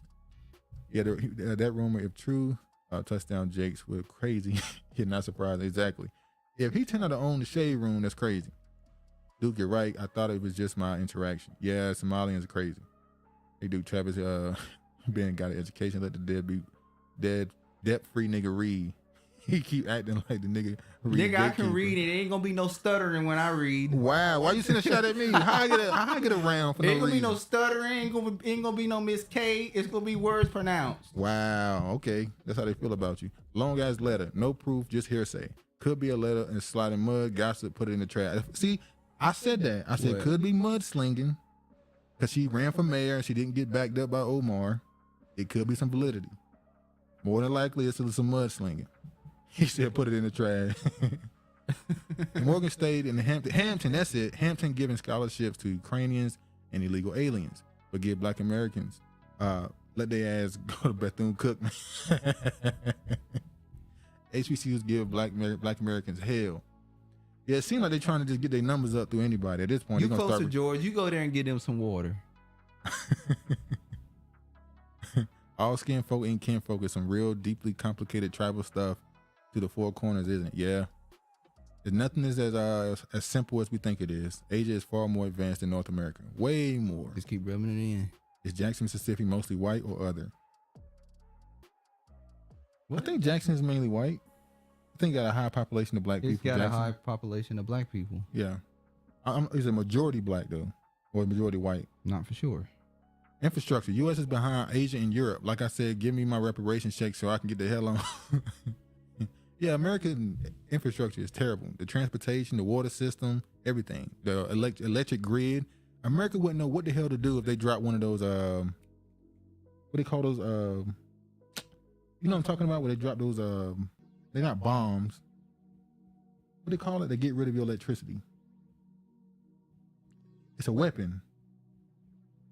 Jesus, kind of forgot the name of it. But yeah, America wouldn't know what to do if they Don't came. read that. Don't read that comment about no. He was saying the same shit over and over. You can go ahead and tap on it, but don't read the damn comment. Let the white people keep playing. It's all fun and games until one of them get popped. There's some brothers currently going out there to help. Let's see what happens. Yeah, I mean, even if they just go get security, that would be a benefit. Travis Wires and primetime Sanders not a word about that. Because he don't give a damn. That's why. You're right. He ain't said nothing about Mississippi, Jackson, Mississippi since he left. He ain't said nothing about the water, nothing. Anyway. He done got the bag. Back to what I was talking about. Eating booty. So a few years ago, this was not a mainstream topic. This was not something people would admit publicly. We seen people on radio stations, TV shows, and music songs, all type of places, talking about how they eat booty. This started, from what I remember, with Trick Daddy made a video called Eat a Booty Game. Y'all might remember it. When he made that video, people were mocking him. But he was bragging about eating booty. And next thing you know, a year later, everybody's saying they eat booty. They might have been doing it previously, but they wouldn't say it publicly. And y'all be drinking behind people eating ass. So now there's this new thing. We saw, what's her name? Young Miami. That's how you say her name? Young Mammy or Young Miami? Young Miami. Young Miami. She had on her show on Revolt. Trina. Was it Trina? Yeah, with Trina, I think it was. And she admitted that she liked getting pissed on. Golden showers. Golden showers. And everybody was like, why the hell would you admit this? Attention, it's shock jock. Brings viewership. That's why she said and that. it included Florida again. So that's what Trick Daddy's from, Florida. Yep. And now you see another person saying they like getting pissed on. And I saw other podcasts and TV shows are starting to talk about golden showers. And I say, that's how they get us to accept certain things. They get somebody famous to say it. Everybody laughs and call them nasty at first. And then you get a handful of people to go, I like it too. And next thing you know, it's normal and mainstream. Listen, I'm not going to say that celebrities is normalizing eating ass and pissing on people. This is something that people do in their daily life. I'm not saying they made it. People been doing it for years, Some people decades. just nasty as hell. People been doing this. I'm saying nobody was saying it publicly. Who would take their tongue and stick it in somebody's ass hole? I don't understand. So now I saw this clip on it's from an actual podcast. Is somebody gonna say I know somebody saying huh? What? Okay, I have a question. Oh, sorry. A lot of people would. What? I said, who would take their tongue and stick it in somebody's asshole? And a lot of people would be like, I would. Nasty one. Or let somebody do them nasty. Nasty one. All right, let me show this clip. After we saw her say it, I saw this one right here said. Shay from Flavor of Love. Who, by the way, she was 16 on that show. And people just look over that. But anyway. Okay, I have a question. Tell that woman Have any of y'all ever peed on your partner? No. R. Kelly done. For real? I peed on somebody and he peed on me too. We were in the shower. It was more sanitary that way. Girls. I just want to show that. This is mess. And I want to say, what the hell is wrong with us? What you mean? What is going on where we know the darkness is growing, but where are we in just a decade? Like, think about 2013 right now. Now, people were doing some wicked stuff, I know, but think about 2013 and what was allowed, what was okay, what was talked about publicly versus now. It's a different world. True. They were eating ass and getting golden showers. They just weren't saying it publicly. They weren't saying it publicly. There still was a level of shame, but the shame is just gone. There ain't no shame. Bring back shame.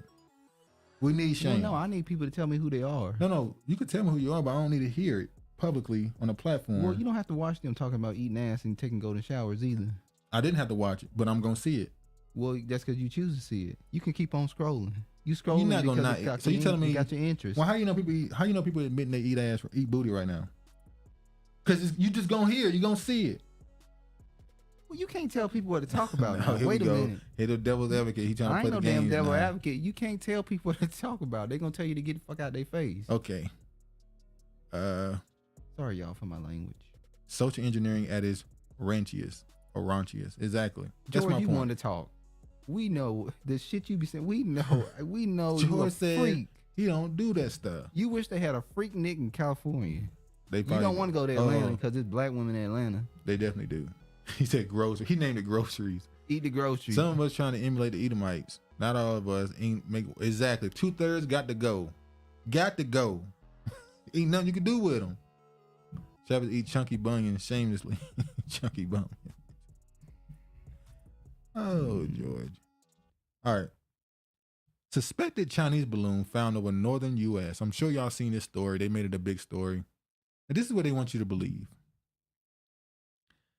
They want us to believe that China sent a spy balloon to America to go over the country over the nuclear sites. Keep in mind, China is way further advanced in technology, really in general, than America. Maybe not militarily. We don't know what all they got. But as far as everything else, they're way more advanced. So you want me to believe that China has all this other technology, yet they throw a damn weather balloon over America where you can clearly see it, and you think that that's what it is. Biden's first instinct was to not shoot it down. Then they ended up shooting it down over, I think it was South Carolina or Myrtle Beach, one of those. They shot it down. And they also saw one over Latin America. Why would China need, China own ports in America. They own land. They have police stations. They pretty much, all your cell phones is made there. They make all your chips. Why the hell would they need a damn balloon to know what's going on in your country? Well, that's made in Taiwan. Where's Taiwan, Trevor? Anybody go to war over Taiwan? China say that's China. Access to it yet. They say that's China. They don't have access to it yet. They do got access to it. So this is not no damn Chinese spy balloon. You think America threw a balloon up in the air and told you it's a Chinese spy balloon? Wow, you really have little faith in your country. Bush. You are not a patriot. They don't need no damn balloon to spy on you. You disgust me. Matter, they was taking your damn COVID data. What the hell do they need a spy balloon for? They own your ports. Where's all the American patriotism gone? I ain't no damn American patriot. I'm a black American patriot. Same thing. They ain't the same thing at all. So black America is the same thing as America? Well, we're not a nation within a nation? So, yes. Exactly. We're a nation within a nation. All right, let me move forward before we done swung on them. Swung on who? You swing on me, they gonna hear. Damn, you make too much noise. Yeah, that's what they go. Yeah, they gonna hear that when you falling. Yeah, exactly. Yeah. All right, let me show this.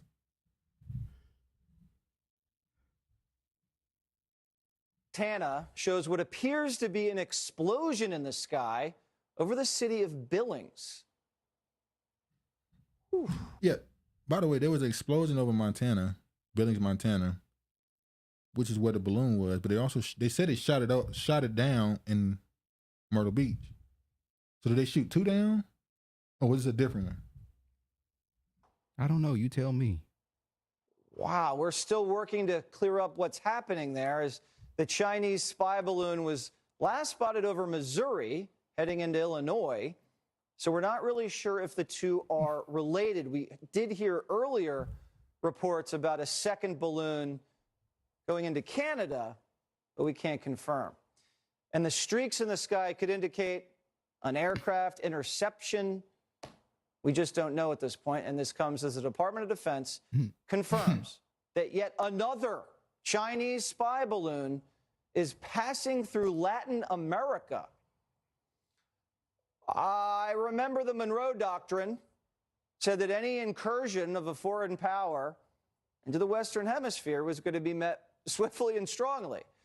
And it seems like we are just sitting back and watching Chinese spy balloons suck up all kind of intelligence, not only in North America, but now in South America. It's making me mad that they think people that stupid. Well, this is their way of beginning that propaganda of China, letting the American people know we about to go to war with China. That's great. That's an amazing segue. Genius segue.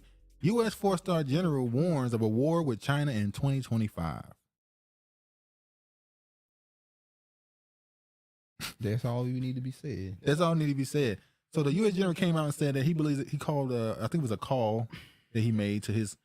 I think he had 50,000 people underneath him, and he told them to prepare shooting.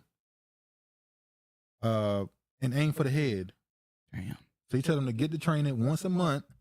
I want you to go out there and shoot and aim for the head. He said that was a order. So now the fact that he came out and said it in 25, obviously, this is all, anything you get from the government is propaganda at some level. So why is he how did this leak to the public that we might be going to war with China in 2025? It didn't leak. It was allowed to be put out. Exactly. So somebody want this out. For what reason? Well, you got the Taiwan thing. And also, I think I got the article right here. Is it? Yeah. U.S. Secretary of State postpones China visit after spy balloon flies over Montana. So the Secretary of State, Anthony Blinken, was going to go to China, but now he's saying this spoiled his trip there, so he can't go. National security interests and all that other bullshit. Does this have anything to do with the oil situation with Saudi Arabia? Is it possible this has something to do with Africa and Africa's unwillingness to just give themselves over to America completely? Well, they have to see how the tides are gonna turn. Yeah, but this right here is the one that's really. Why would you tell the public? Hey, tell your soldiers. And then it end up leaking to the public, quote unquote. Yeah, we're going to war with somebody in 2025. Possibly around 2025. We'll see. We shall see. All right. Chat GPT. What? Look at you. Chat GPT passes exams for law and business schools. So an AI chat program passed the medical exam, the business exam, and the law exam. What is college going at this point? What you mean where college? YouTube pretty much replaced college. Not really, because when you go to college, you get more. YouTube people can only teach you so much. They're not teachers. YouTube, you can learn stuff. You can say what you learned, but you're not actually hands-on learning it from the book, from the source, should I say. What is going to be the point of college if I can get the internet to solve all my... I already said this, if you're in school right now, you shouldn't get anything less than an A. You can go on the internet and literally find the exact schoolwork you're doing on the internet. Somebody got all the answers already. Now you got AI that can do entire exams for you, answer questions. Real education it can do now. How long before you walk around with a watch or something, and it's your brain? Remember, Elon Musk got that Starlink. I think it's a Starlink. Isn't it called Starlink? I don't know. It's called Starlink or something like that, where he says he wants to connect your brain directly to the internet. So your brain, so everybody will have the same level of quote unquote information, but because it's electronic and connected to the internet, that means it can be cut off, right? So at any moment they can just take away all the stuff you know, your memories, everything. The Matrix plugging you in and out. And we segue king right now. I don't know, you on one right now. All right. Speaking of Matrix, human body can help power 6G devices in the future, study shows. Don't try to sun me. How I'm sunning you? Do you know what sunning somebody is? Yeah. Okay. You don't even know what sunning somebody yes, I is. do know what sunning somebody means. How's crazy? You? How's it sunning you? It was a joke, dude. Okay. A team of researchers at University of Massachusetts calm down. You're so violent. Has found that a human body could be a useful tool to harvest waste energy and use it to power devices in the future. The world has just begun to experience the wonders of 5G wireless communication that has been rolled out in many countries across the world. Even though it was messed up in America, it messed up the airlines. But yeah, the next generation, though referred to as 6G, promises up to 1,000 times faster, even faster data rate, and 10th the latency seen with 5G. The era of the Internet of Things that is expected to begin with 5G will enter a new phase with the successor, with an even larger number of devices and sensors expected to come online. The higher communication speeds in 6G are being estimated due to the development of visible light communication, VOC. All right, I'm going to jump down. VOC works like radio signals when it comes to transmitting information, except that it uses light from light-emitting LEDs, basically. Now, I'm going to jump down. Since our homes, offices, streets, and vehicles are all lit by LEDs, we have an existing infrastructure to deploy the technology. Anything that has a camera, whether it's smartphone, tablet, or laptop, can be a receiver and make technology work. Now, let me jump down right here.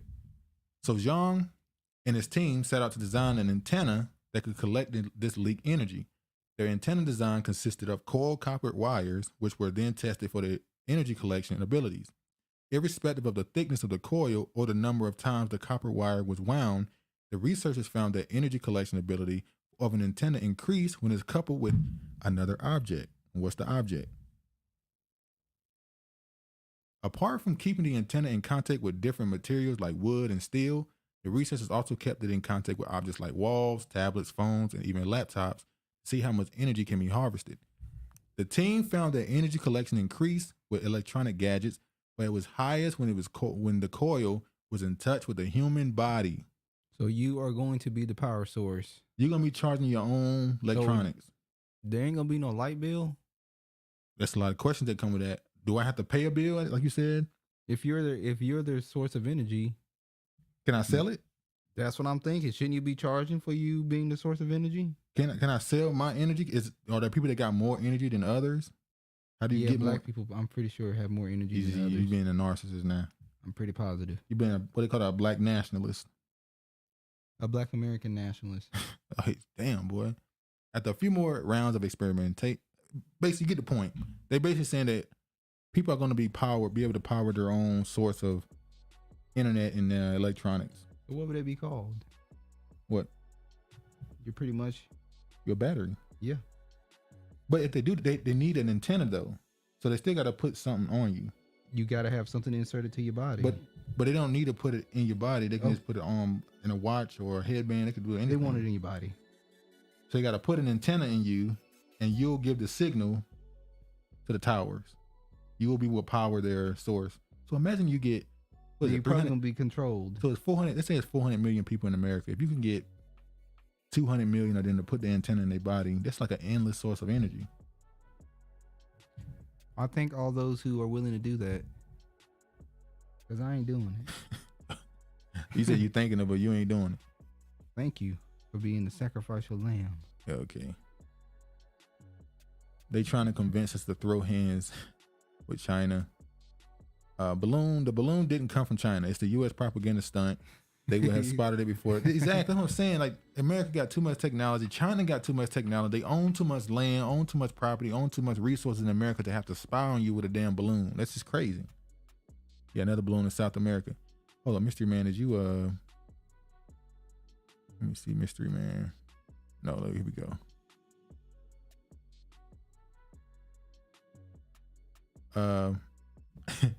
They setting us up for the big war. Remember, we sent tanks and shit to Ukraine. Putin said if you shoot any of the uranium missiles, it's on. Well, I ain't gonna lie, Putin, he ain't stood by his word completely. You know, he also said that if anything in Russia get touched, he going to war. But they shot their military base in Russia, and he kind of let it slide a little bit. China is partnered with Russia. Yeah, they're using Russia. Yeah, China is using Russia as like a test. Like, you got to deal with them, and then we got to deal with us. When Russia ready to fight, China will step in to help. I have a 10-year Chinese visa. Better go over there and get some suits made before. You can pay a foreign student on Fiverr to take your courses and pass. I know people who have degrees thanks to Ahmad and Ubuntu. Remember that story of those Chinese students that was getting those Ghanaian students to take the test for them? Mm-hmm. The Asian students was getting the Ghanaian kids to take the test for them to go to Harvard. The Asians are supposed to be the most intelligent group of people. But they was stealing that shit too. Skynet is real. If you have not been jabbed, you will not be a part of the energy cipher system. Remember, I can't be obvious with it, but remember it was metal sticking in those people who took it. And remember, they did say they need a certain amount of percentage of people to take it. It went from 60 to 70 to 70 to 90. It's actually 80. Can you believe 80% of the population in the United States is vaccinated? Well, no, they said that number includes people who got COVID and got over it. They have a natural immunity. They're considered a part of the vaccinated group. So maybe it was stuck at 60 and then it jumped. No, it was stuck at 60 and then it jumped to like 70%. And you're like, wait, when did this happen? It's 80 something. It's 80 now. Thing's a good thing though, right, Joy? That's a good thing. I agree, Skynet is real. Well, they've been having Skynet work on us for a long time, so they've been calling that Big Brother. So yeah, let's go to the next part. Y'all, last year we talked about the plants getting set on fire, and we know that's not completely random. We know it's not something that's impossible to happen. Plant stuff catch on fire all the time, but it was funny that it was happening during a shortage, which made it kind of iffy. Yeah, couldn't purchase no extra large eggs. Well, now eggs were all out except for like one brand had eggs. That's how I was able to get eggs. Now they're saying that one of the largest egg farms caught on fire. And I know, like I said, fires happen, things happen. But we have an egg spike right. The price of eggs is spiking right now. So this is kind of it's not just that they spiking, it's out. Well, that too. Remember we saw that dude said, you in the restaurants, you can make a mistake on a fried egg and just give another one. And now you can't make no mistake because that may be your last egg. You got to save them eggs. Egg facility in Connecticut burns to the ground, kills 100,000 hens. But who eat fried eggs though? What do you mean who eat fried eggs? When I say who eat fried eggs, I mean over easy. Oh, okay. Yeah, no. Somebody gonna say they eat over easy fried I know. eggs. Yeah, I know somebody who said they eat it sunny side up. Yeah, it's some Negroes that eat it like that. Section. Huh? Somebody in the comment section. A weekend fire at the country's largest commercial egg producers has left thousands of hens dead. The fire happened at Hillendale Farms in eastern Connecticut. Local media reports say the coop measuring 50 by 400 feet went up in flames on Saturday, and officials estimate 100,000 birds died in the fire. There is no word yet on what caused it. This all comes as consumers across the U.S. battle high prices for eggs, and producers combat the worst outbreak in U.S. history. And then they claim that bird flu is coming back. Yeah, the bird flu is out. It's real bad right now.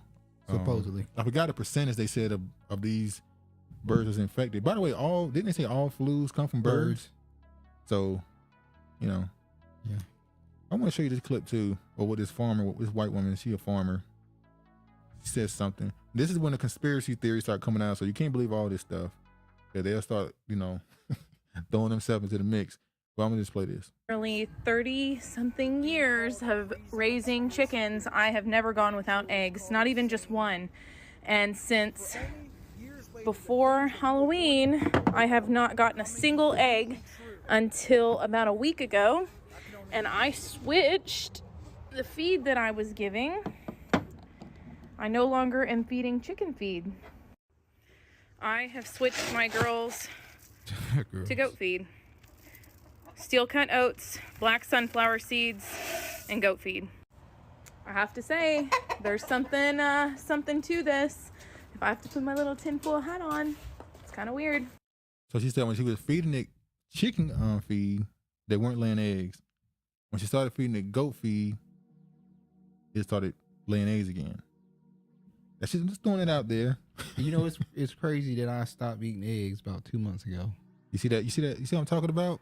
The people who don't eat certain things, they just tell you. They just tell you. No, what I'm trying to say is, yeah, I know. It's funny that this stuff is about the egg shortage and the chicken feed. It may have been something in the eggs, and the Most High laid it on my spirit to stop eating the eggs. That's what I'm saying. See, You a blame it hater. on the I'm Most High. sorry that you Blame can't it on the put Most High. down. I'm sorry that you can't, Can't go what? without eating meat. I can. But, See, we already I'm went not through this. putting it out there and trying to shame you. All right, man. You got it. My doc recently endorsed my natural immunity, having survived the cruise possibly 2 times. Yeah, I think Travis may have brought it home twice too. I think so. Somehow I dodged it, but he just got me. It's good for your soul, but not for the gold, Regina. Oh yes, George. Good way to put that. They putting stuff in the feed, bastard. Travis, stop being an egghead. George just throwing stuff out. He just throwing shit out there at this point. Anyway, how long we been going? Yeah, we've been going for over 3 hours, and you said this is gonna be a short. This is gonna be a short episode.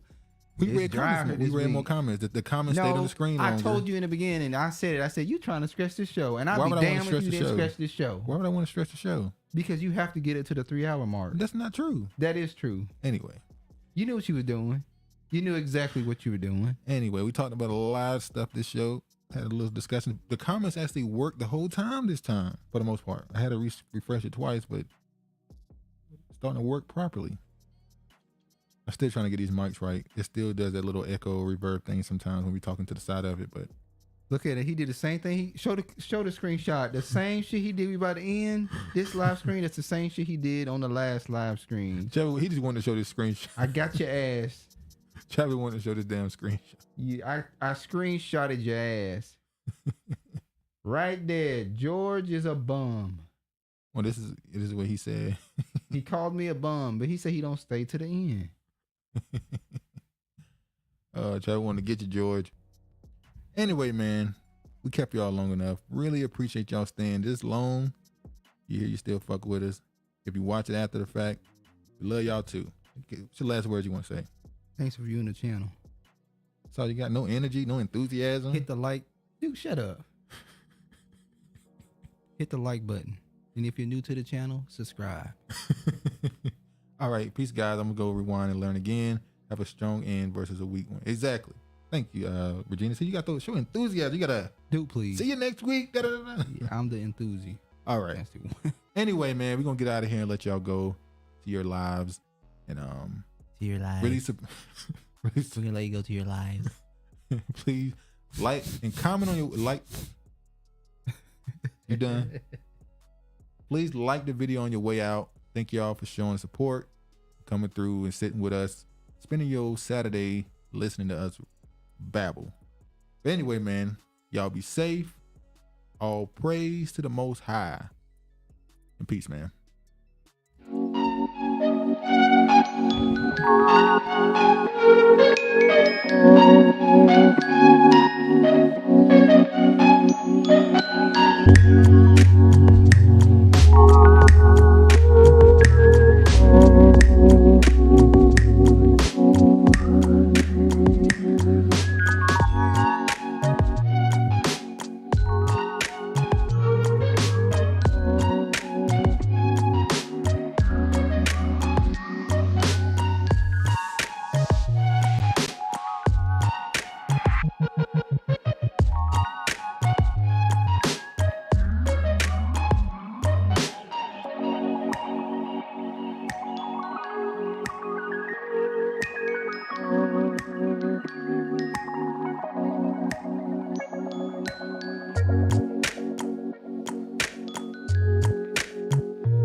Bye.